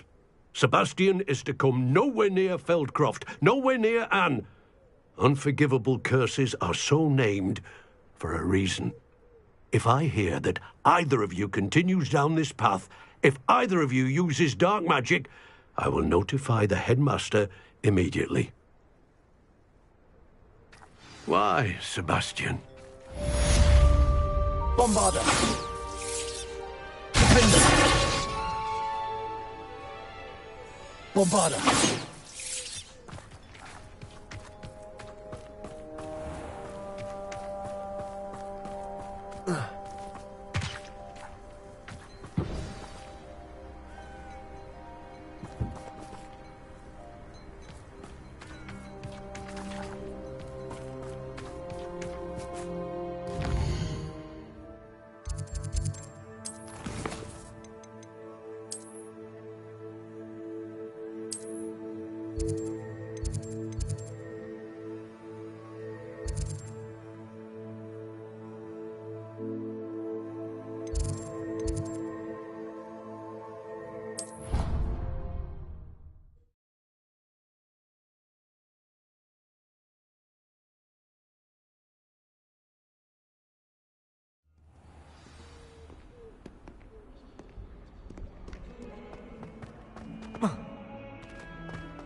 Did you speak with my uncle? I wish I had better news about your uncle and Anne. Well, what did he say? I'm afraid he wants you nowhere near Feldcroft. Nor Anne. I had to stop that goblin from killing my sister. He had no right to banish me from my own twin. If he thinks banishing me means I'm going to give up on Anne, he's sorely mistaken. He also said he cannot excuse the use of dark magic in any form, and that if he hears of either of us using it, he'll go straight to Professor Black. Huh? That relic, dark magic or not, is the key to saving Anne. To reverse that curse. I will not lose Anne for good. I should send the crest to Anne. She'll know that we need to meet. I'm afraid I don't follow. Nothing, just a thought. Now I'm more determined than ever to learn what power that relic has. What did you mean you'd send Anne a crest so that she'd know to meet you? We just lost our parents, and we were packing up to go and live with Solomon. We couldn't take everything. She was carefully organizing her prized possessions, a box of artifacts she'd collected to do with our family. Jewelry, cards, old photographs. She got to her favorite, a handmade crest, and without a second thought she handed it to me. "This will keep you safe," she said. "It holds no enchantment, but I've kept it with me since. That's how I can reach Anne. I'll get the crest to her with plans to meet." Be careful, Sebastian. Your uncle could intercept it. We'll be expelled. Even if Ominous is upset with us, he has no love lost for his family. He'd use their connections to the headmaster if we needed his help. I shall wait to hear from you then. Thank you. I very much appreciate you standing by me through all of this. I'll send you an owl when I have news.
Pardon me?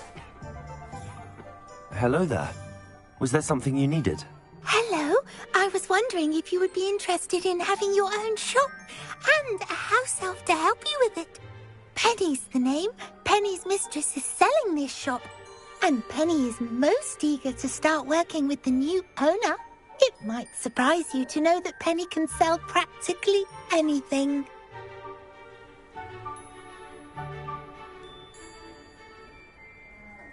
Oh, it would be wonderful to have a place to sell things and someone to help me. You'll be able to give Penny almost anything that you want to sell. It will be no work at all for you once the shop is up and running. If you want the shop, and Penny hopes that you do, you should talk to Penny's mistress as soon as you can. Her name is Cassandra Mason. Why is your mistress selling the shop? And you?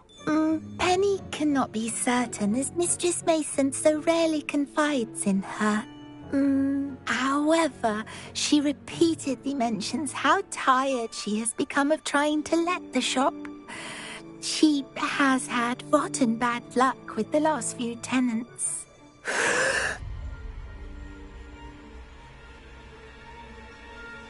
Are you all right? Are you holding your breath?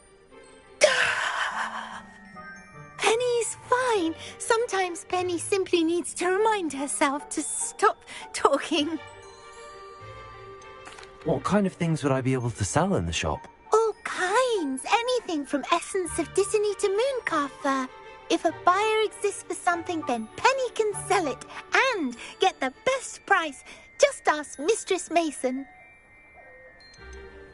Why are the premises in such disarray? Oh, the previous tenants were not able to manage very well. They seem to have given up rather quickly.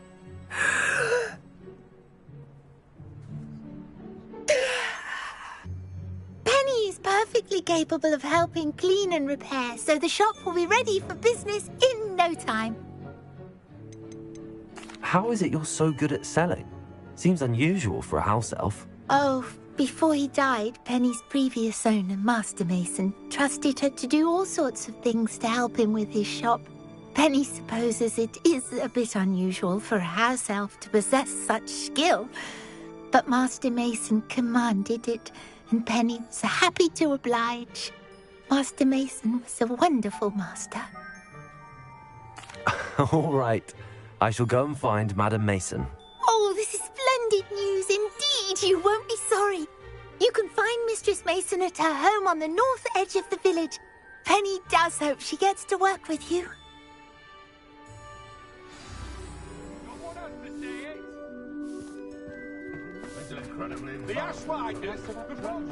Revelio.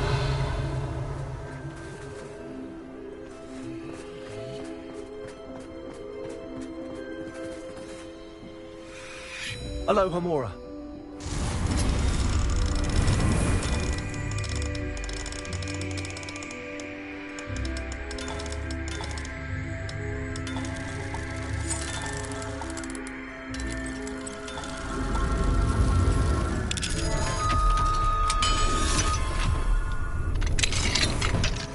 What do we have here?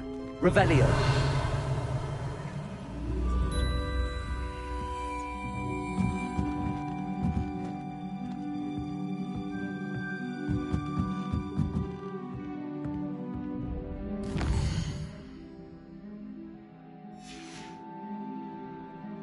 Mine now, Demi guys.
Revelio.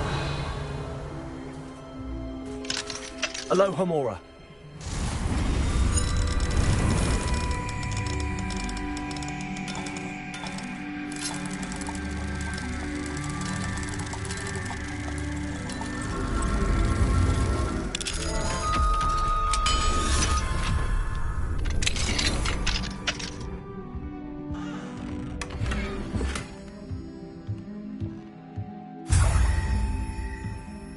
Revelio.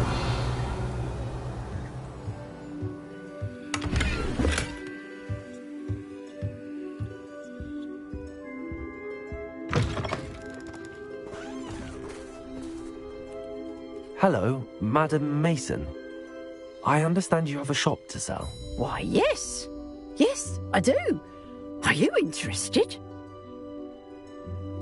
Yes, I am. I've always wanted to own a shop. How marvellous.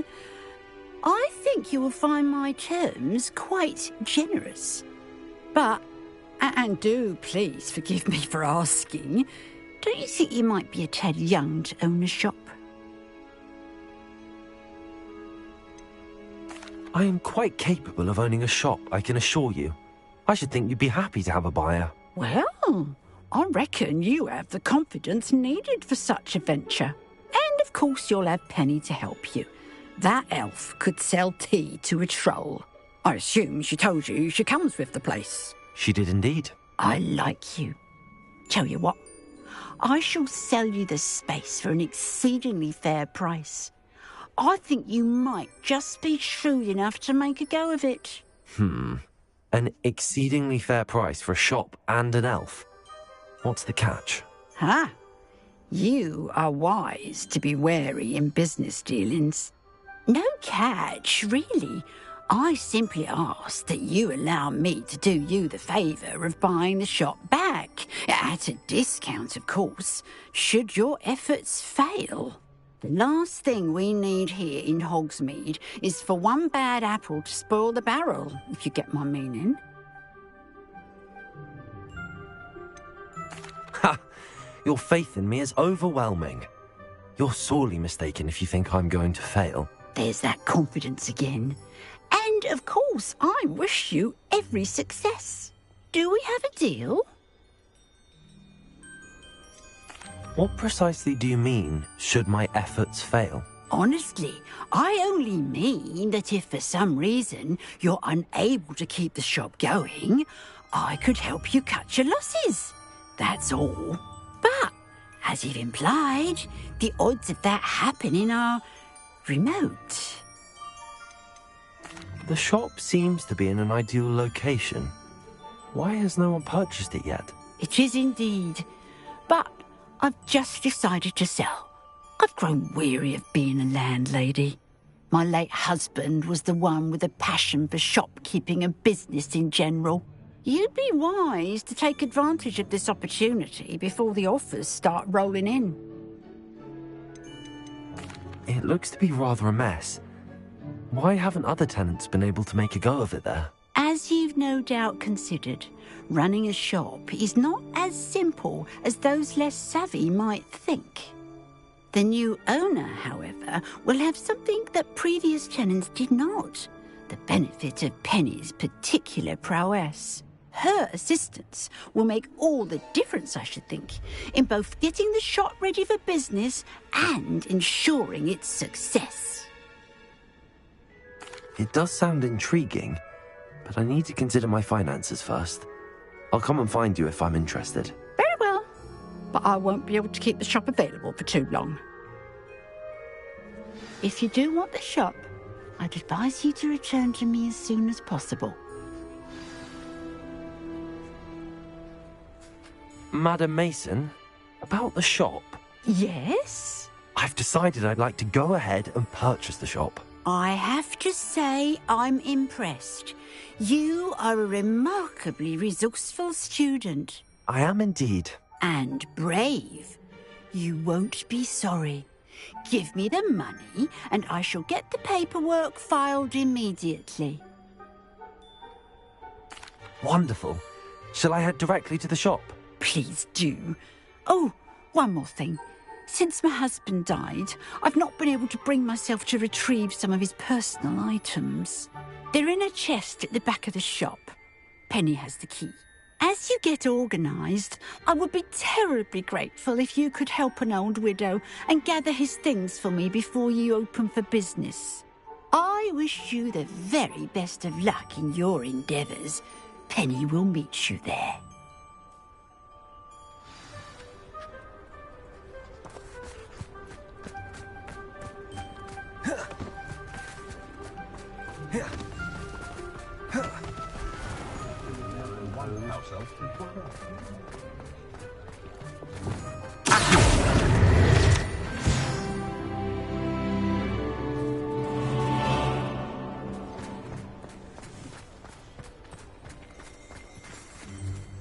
Revelio.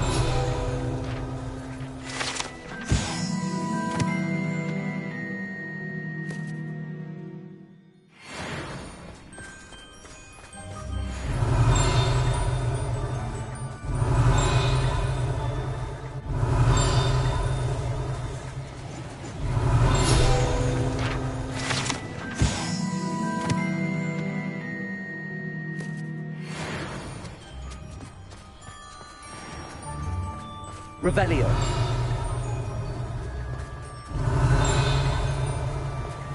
Sometimes it seems all roads lead to Hogsmeade.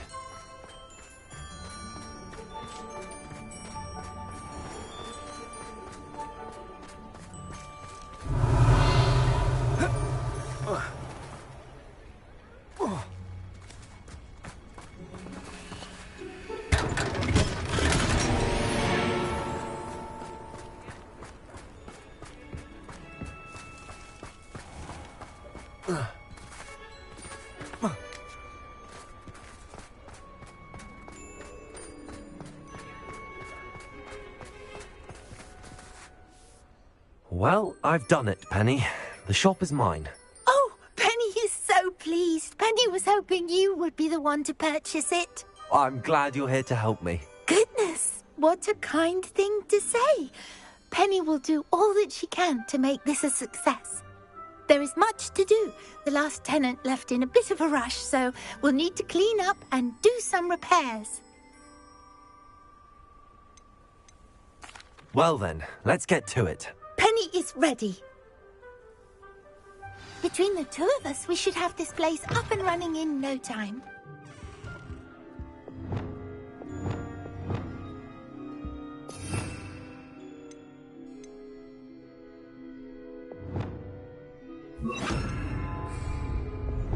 Repair. Nothing like a bit of hard work. This will surely be the most successful shop in Hogsmeade. Mistress Mason wanted Penny to be sure and give you this key. It opens a chest in the back room of this shop. Oh yes, she mentioned it to me. It contains some of her late husband's belongings. Penny wonders if you should open the chest.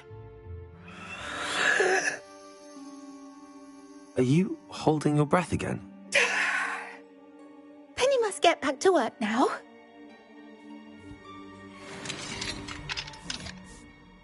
Revelio.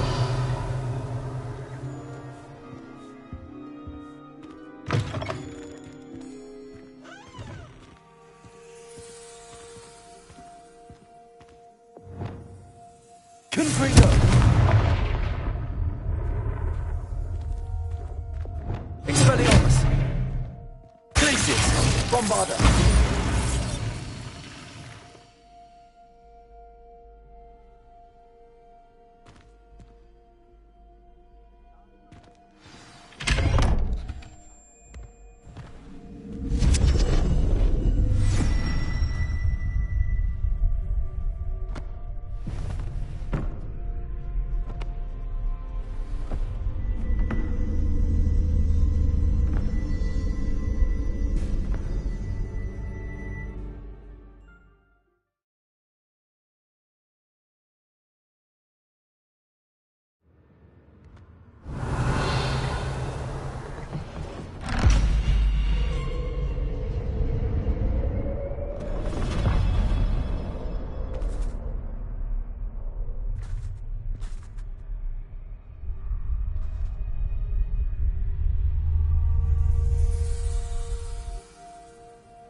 Lumos.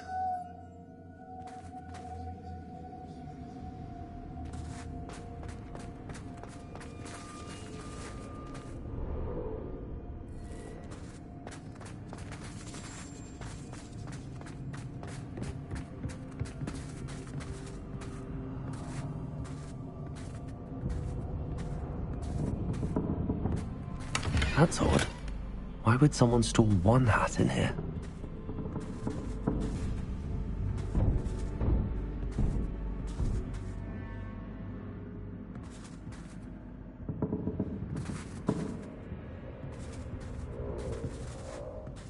Leviosa! Wingardium Leviosa! Well, that's not very hospitable. Oh, goody! Someone to play with. You seem cunning, sort. What fun this will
For me, at least. Revelio.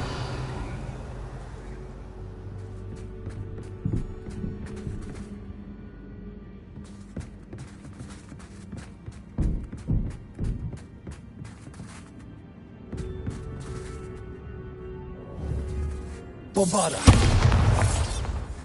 Revelio.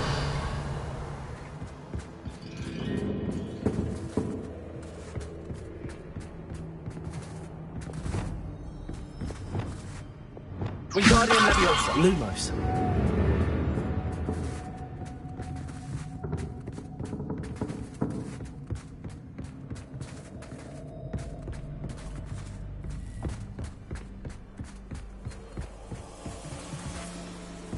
That's new. Onwards, I suppose.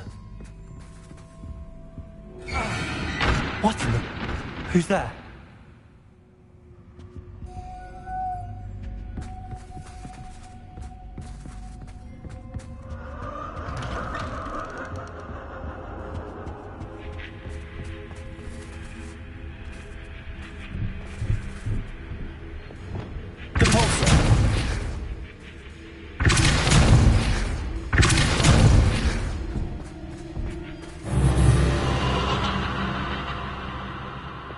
Lumos.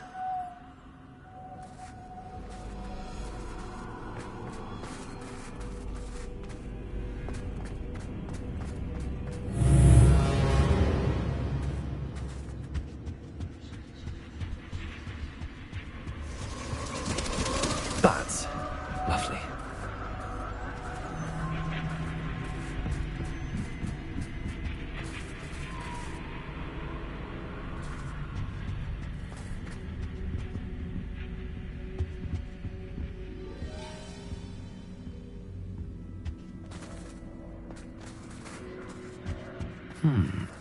Seems as if I should hang something there.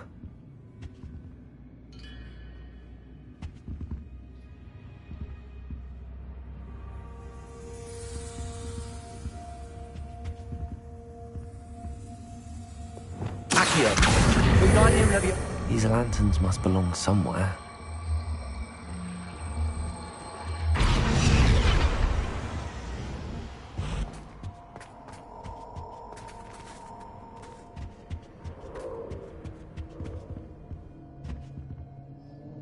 Perhaps the lanterns are meant to be hung on the hands.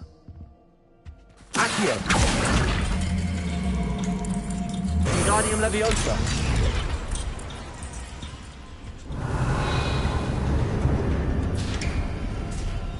How enlightening!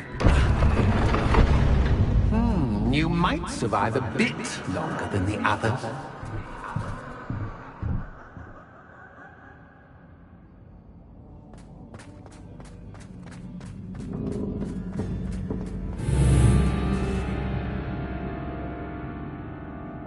Lumos.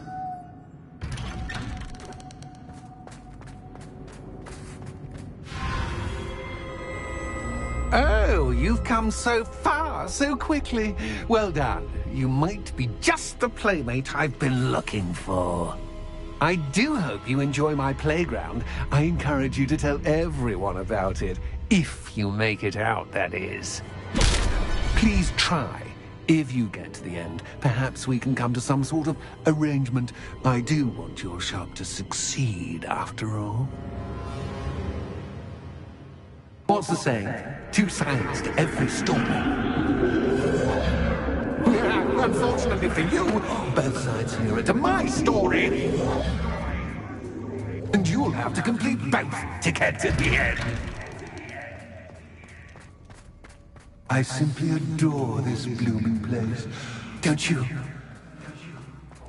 You know, foliage, like Revelio. most living things, won't survive for long in the darkness. Capulso. Confringo.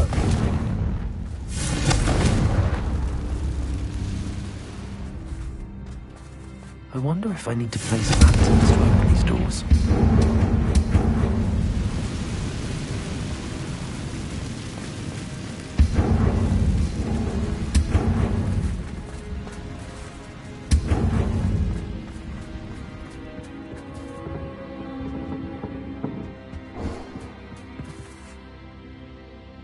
Accio.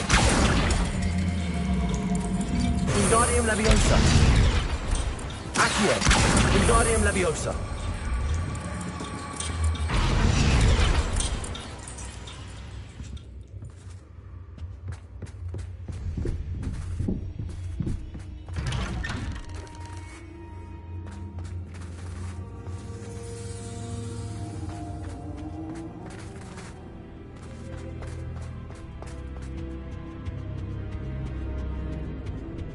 What's this? A game within a game? Ooh, knight to H3. Nighty-night!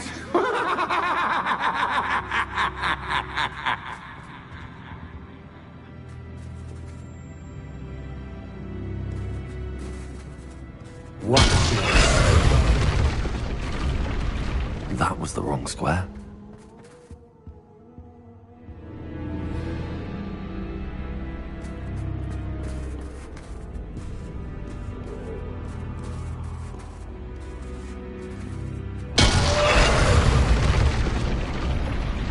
I wonder if the chess pieces on the board indicate where I can't go.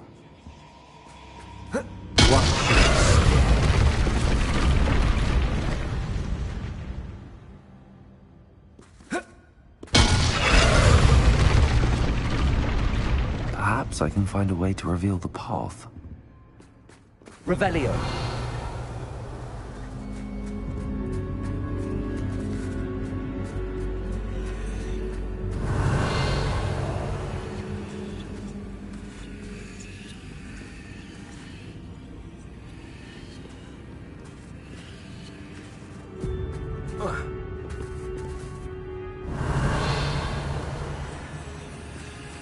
That wasn't too difficult.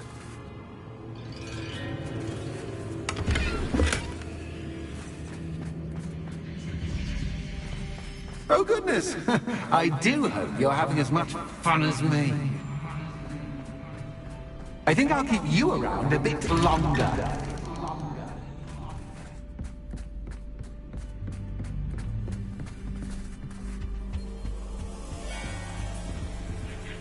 Accio.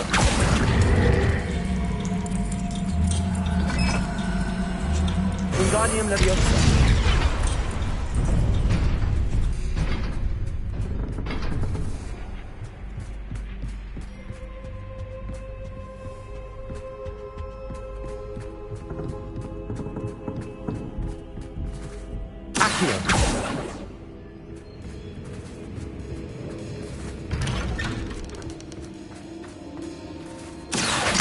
Wingardium Leviosa.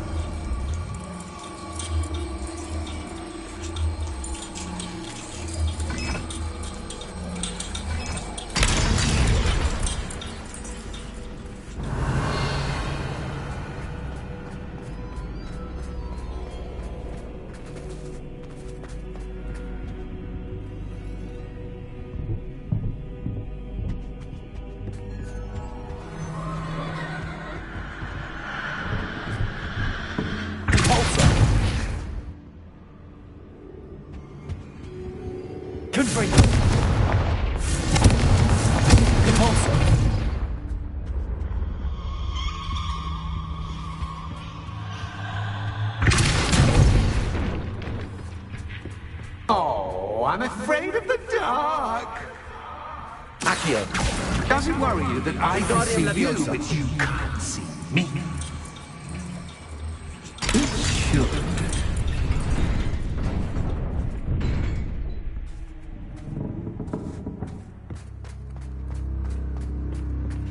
I'd offer you a seat, but I'm rearranging the furniture. Plus, don't want you getting too comfortable for what's in store.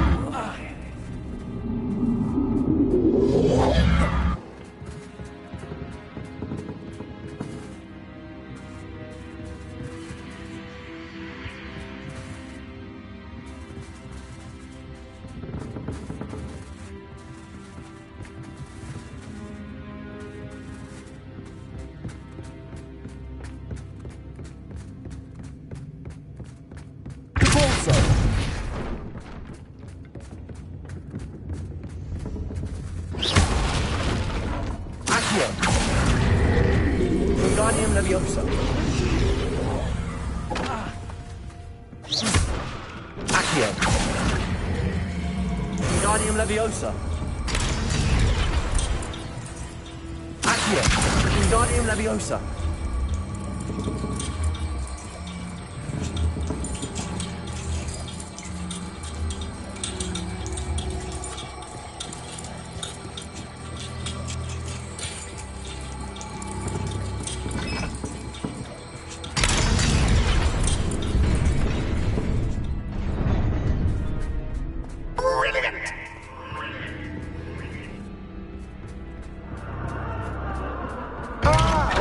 Playmate. Well done. Repulsor.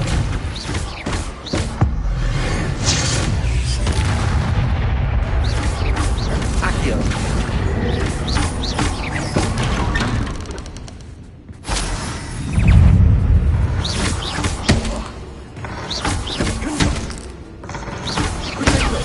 Stupefy.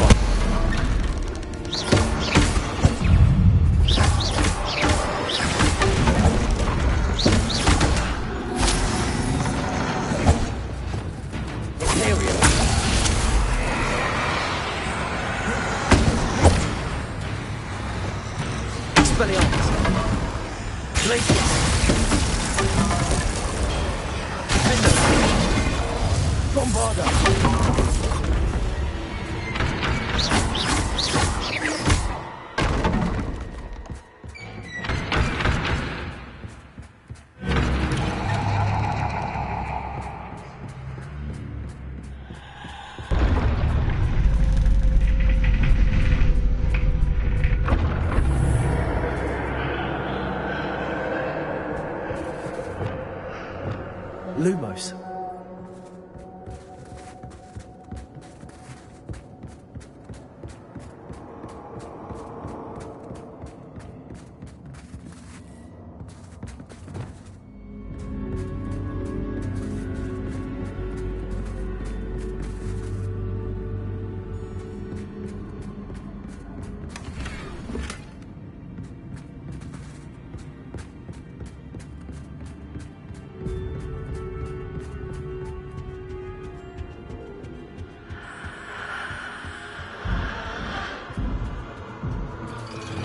Accio. Wingardium Leviosa.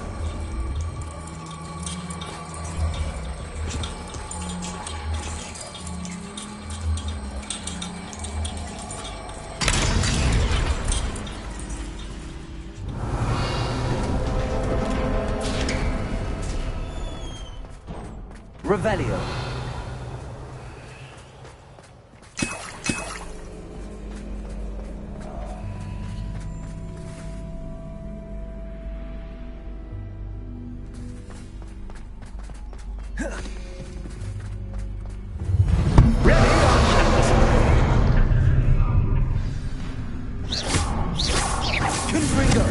Time to raise the stakes, so to speak.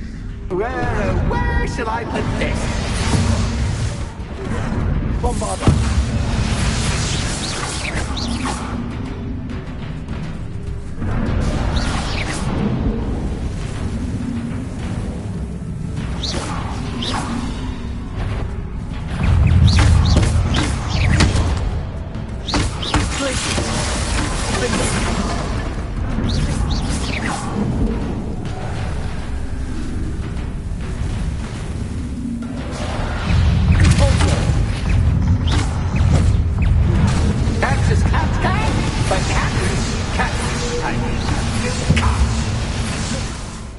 Accio.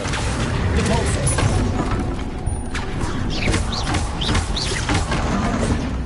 Confringo.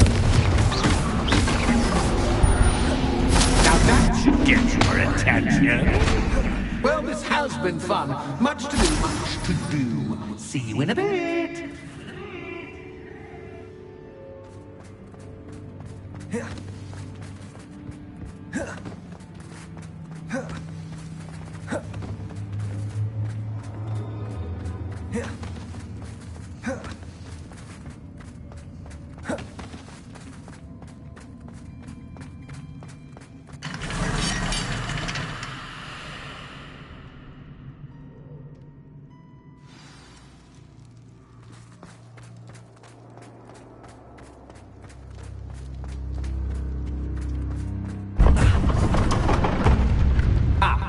chosen the scholarly route. You'll need more than you've learned from books to best me.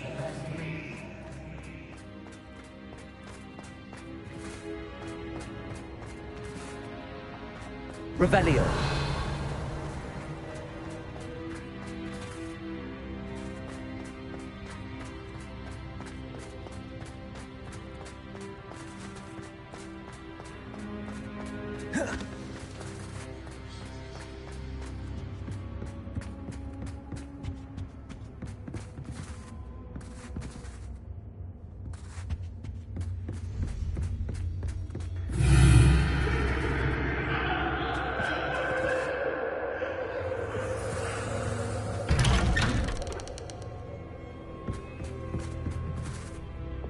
Lumos.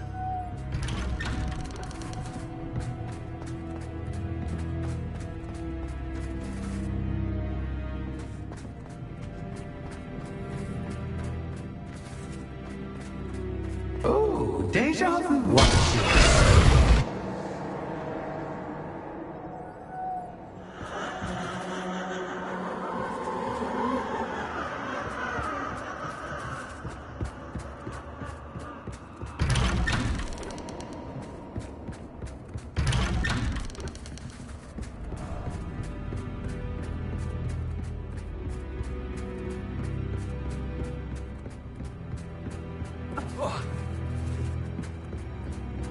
Lumos.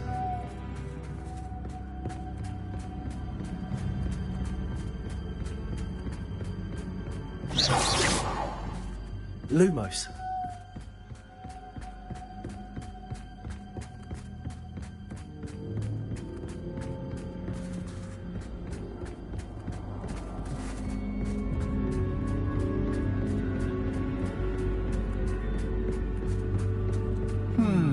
Running in circles, are we? Perhaps you should retrace your steps.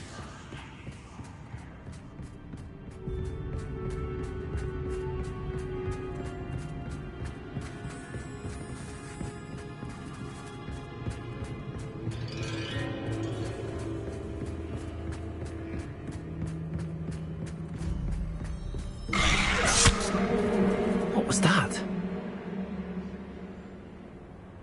Lumos.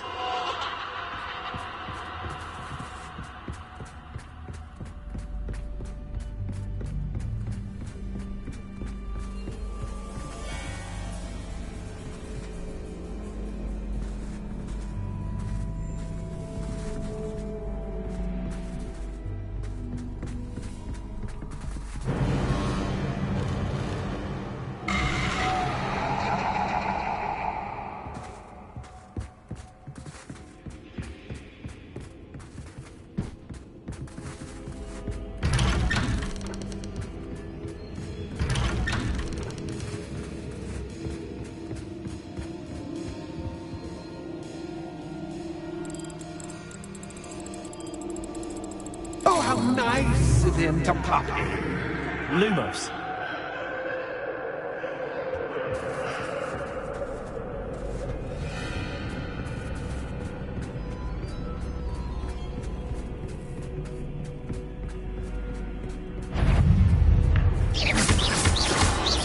Levioso.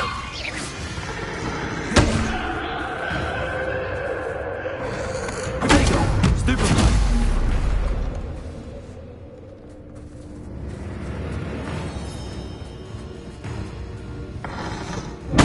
Stupefy.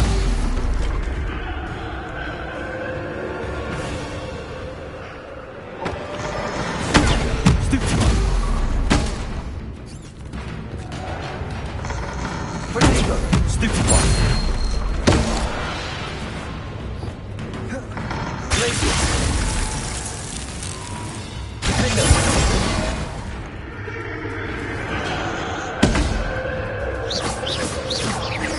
Bombarda.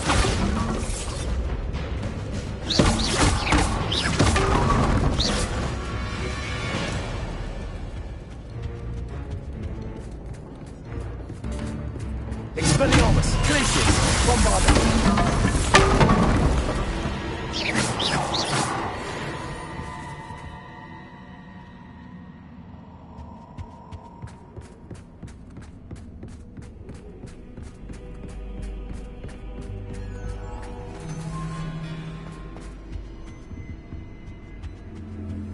Home sweet home. Accio, Wingardium Leviosa.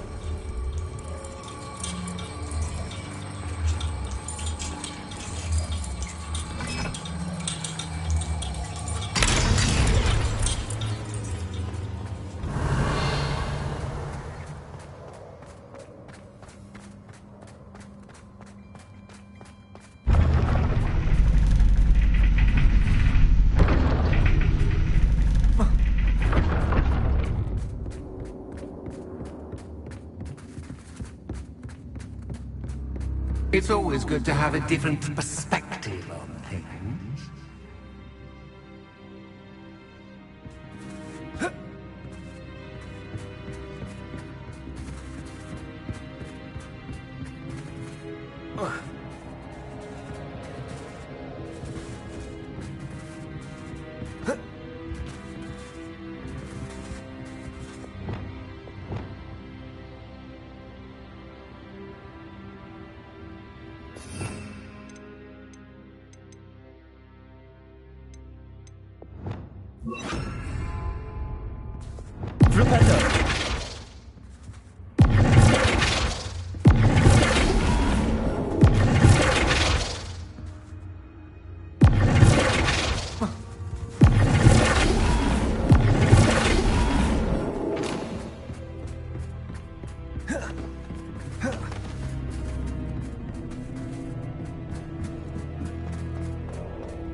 Revelio.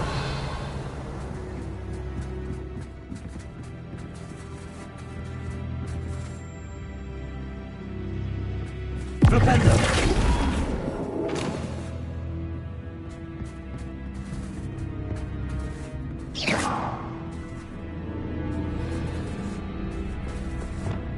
Accio. Wingardium Leviosa.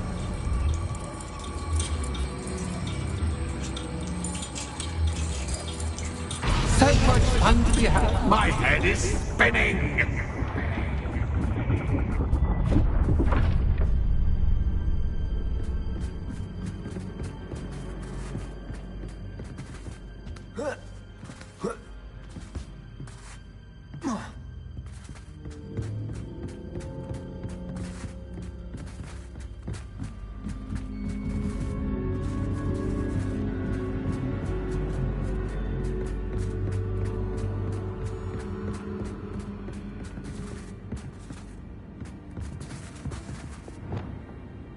Lumos.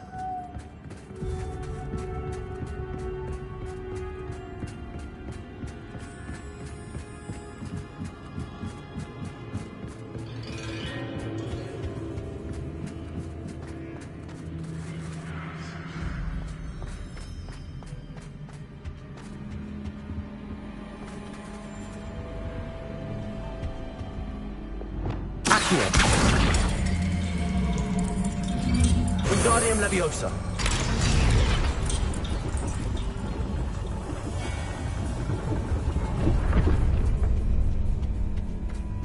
Caforzo. Lumos.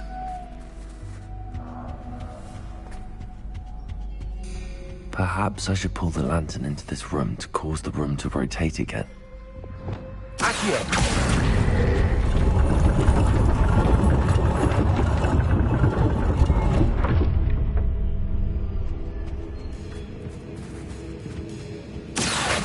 Wingardium Leviosa.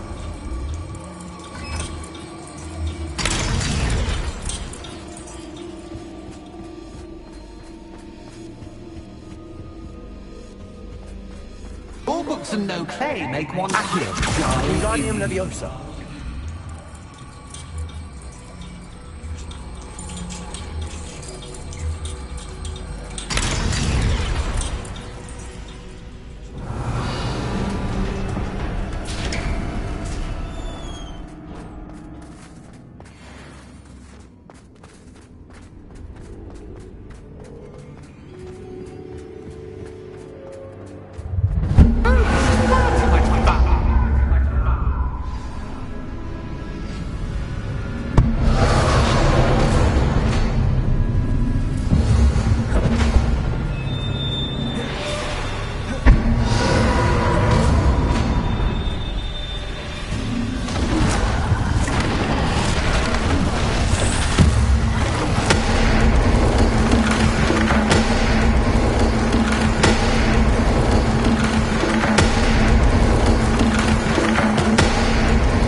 a moment to collect yourself, if you can. Ta-ta for now!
Aha! Finally! You, my inordinately clever friend, appear to have traversed this seemingly never-ending dungeon relatively unscathed. And now I suppose you'll want to go. Everyone leaves me, usually in a straitjacket, never to return. I'm starting to take it personally. I'm tired of having no one to play with. Ooh, tell you what, I'll make you a deal.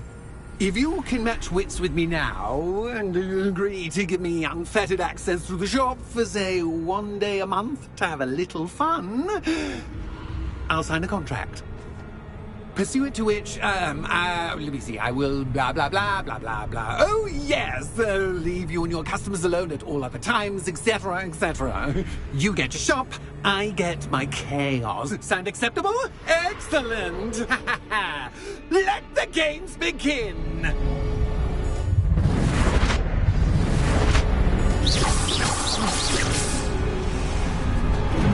Catch is cat, but cat is cat. I mean, you can't.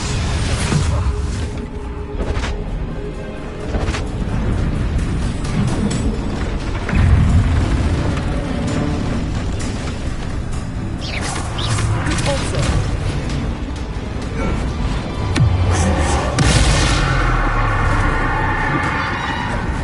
Good freedom. Depulso. Expelliarmus, laces, window.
someone deserving of the playground I so meticulously crafted. Such a treat to have fun again in my little dungeon. I must say, I enjoy a good challenge. Ah, a kindred, dare I say, spirit. So, about the contract. I am a poltergeist of my word. Just to be clear, what does this agreement entail, specifically? Pay attention. You guarantee that I can have my fun at least one day each month without fuss. I let you work the rest of the time, mostly in peace. Why would you enter into such an agreement? Much as I love banging about the place, it's no comparison to seeing customers' faces when I bonk them on the heads with a chocolate frog. One doesn't really understand the value of an audience until one is without it. Very well. I shall agree to your contract with one small addendum. Hooray! No more of this unsatisfying banging about all day in a pitiful void. Wait, did you say one small addendum? I did. In order that I have a successful shop with lots of customers, would you agree to causing chaos only after 9 o'clock in the evening? Would you agree to at least 2 days a month instead of one? I would. Pleasure doing business with you. You've worn me out. Ah, well done. I had a feeling about you. I have to admit, Cassandra did a wonderful job finding the puppet's playmate.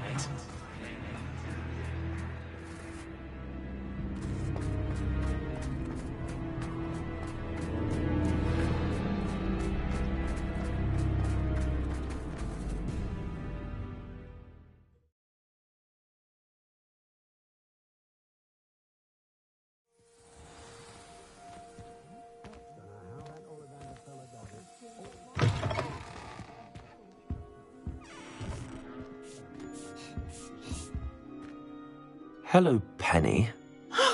Penny is so glad you're back. You knew exactly where I was going when I entered that chest. Penny was beginning to think yet another shopkeeper was going to end up in St. Mungo's. Another shopkeeper? St. Mungo's? I think you should explain, Penny. Penny, please stop holding your breath. Tell me what's going on. Oh, please forgive Penny. Penny is forbidden from telling you anything. But how can you be forbidden from telling me what's going on? I purchased this shop. Penny is confused. Penny thought that if you came back, you would own the shop. Thank you, Penny. I think I'm going to need to talk to the authorities. Oh, Penny is certain that's a brilliant idea. Officer Singer will know what to do. Penny will wait right here.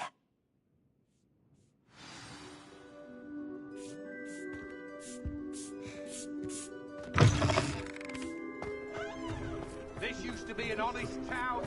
Hard work is my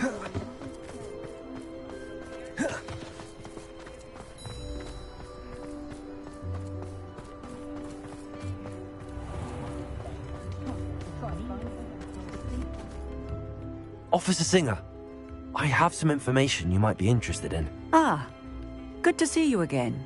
What can I do for you? Cassandra Mason sold me her shop and then tried to drive me mad in a haunted dungeon. Cassandra Mason sold you her shop? Well, yes, she said she did, but I think you might have missed the bit about the dungeon. No, I heard that bit too. And, according to the house elf that came with the shop, she has done this sort of thing before. Repeatedly. I wondered what was going on. She seems to have had a great deal of trouble keeping a tenant in that shop. In any event, these are serious accusations indeed. Perhaps a little visit with Cassandra is in order to clear this all up. Shall we?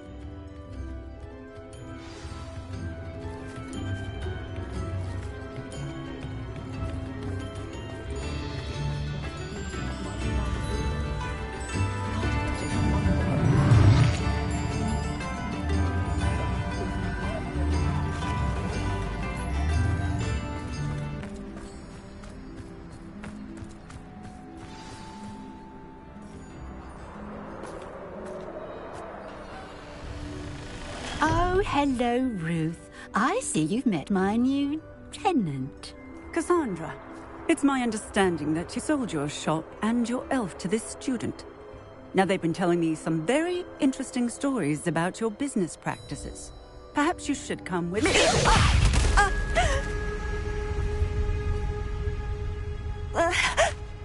Stop her!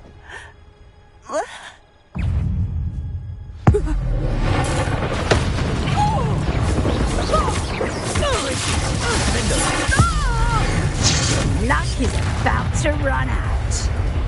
I should have known better than to do business with a wild student. Accio. Tango! Accio. Repulsor.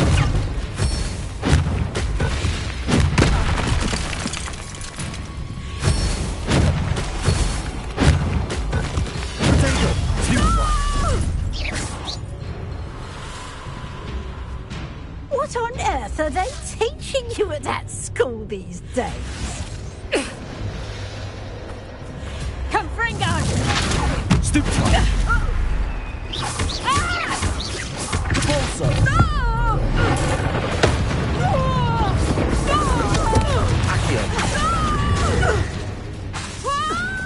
Expelliarmus.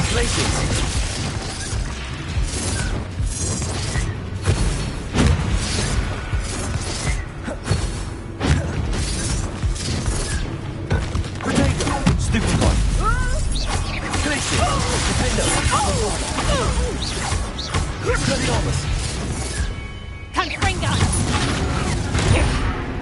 Tango!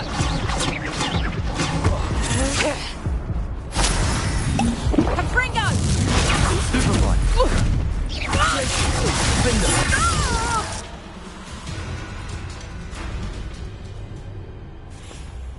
Ah, I'm disappointed in you, Cassandra. Incarcerate! You don't know what you're doing! Don't I? I always wondered why you couldn't seem to keep a tenant in that shop of yours. I must admit, the notion of a haunted dungeon never crossed my mind. Thanks for this. You can head back to the shop.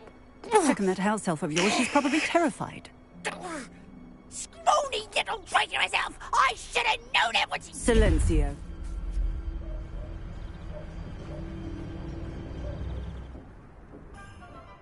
Oh, and not to worry. Cassandra will immediately file the paperwork needed to grant you ownership of both the shop and the elf. On her way to Azkaban. Thank you, Officer Singer. Best of luck to you as the newest shop owner in Hogsmeade.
Penny, I have what I hope will be good news. Officer Singer confirmed that ownership of the shop has now transferred to me. Oh, well, that is good news. Penny is so relieved. Penny had the most difficult time keeping the truth from you. Penny promises to work as hard as she can for such a kind new owner. Penny, I found an item of clothing in the dungeon that I'd like to give you. Oh, thank you. Thank you. Penny never thought she would be given clothing and become a free elf. It's my pleasure. You deserve it. Of course, Penny will be staying on and managing the shop for you. Penny, you're free. You can do anything you've ever wanted to. But all Penny has ever wanted to do is run a shop with a friend and sell to the villagers in Hogsmeade. If that's what you want to do, Penny, then nothing would make me happier. I'm genuinely glad you'll be staying on. Penny is too. All that's left is for you to choose a sign for your new shop, and Penny will take care of the rest.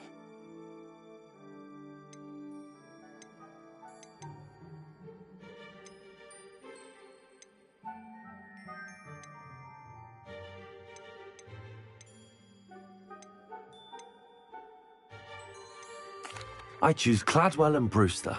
Excellent choice. Have a look outside. Thank you. I shall work on collecting items for the shop's inventory. Oh, and Penny, we'll be closing the shop by 9 o'clock every night.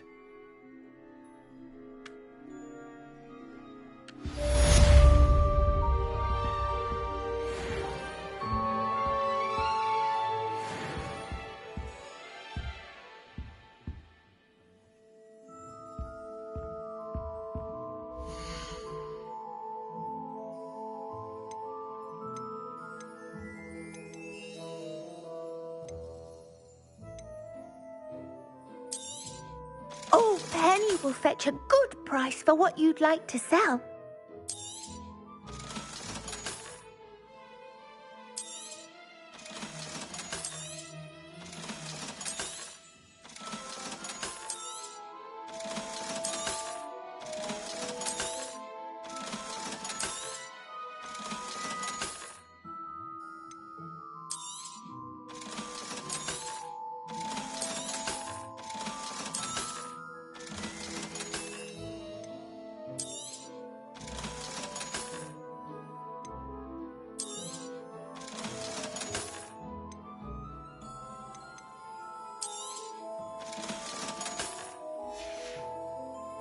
Penny wishes you safe and wondrous travels.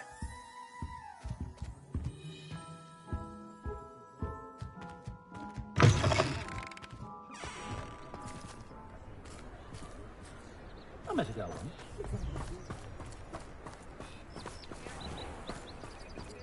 Revelio.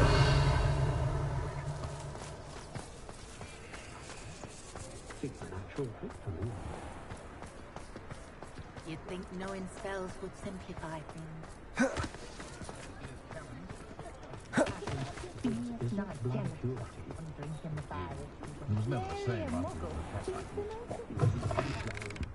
Just let me know if there's something in particular you're looking for. Nothing like finding just the right thing, is there? Let me know if there's anything else I can do to help. I should call myself a firework Only I can invent a new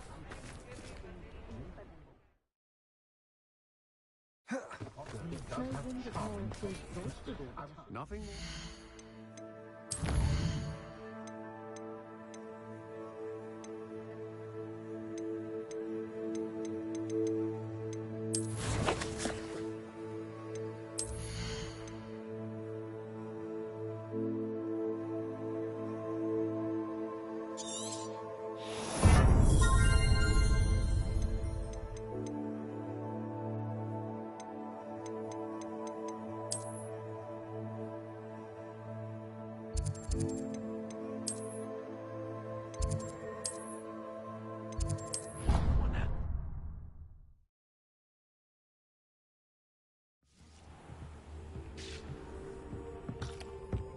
Dick thinks you should be proud of all the potions you've brewed.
Oh dear, Deke thinks perhaps you didn't know Deke was near.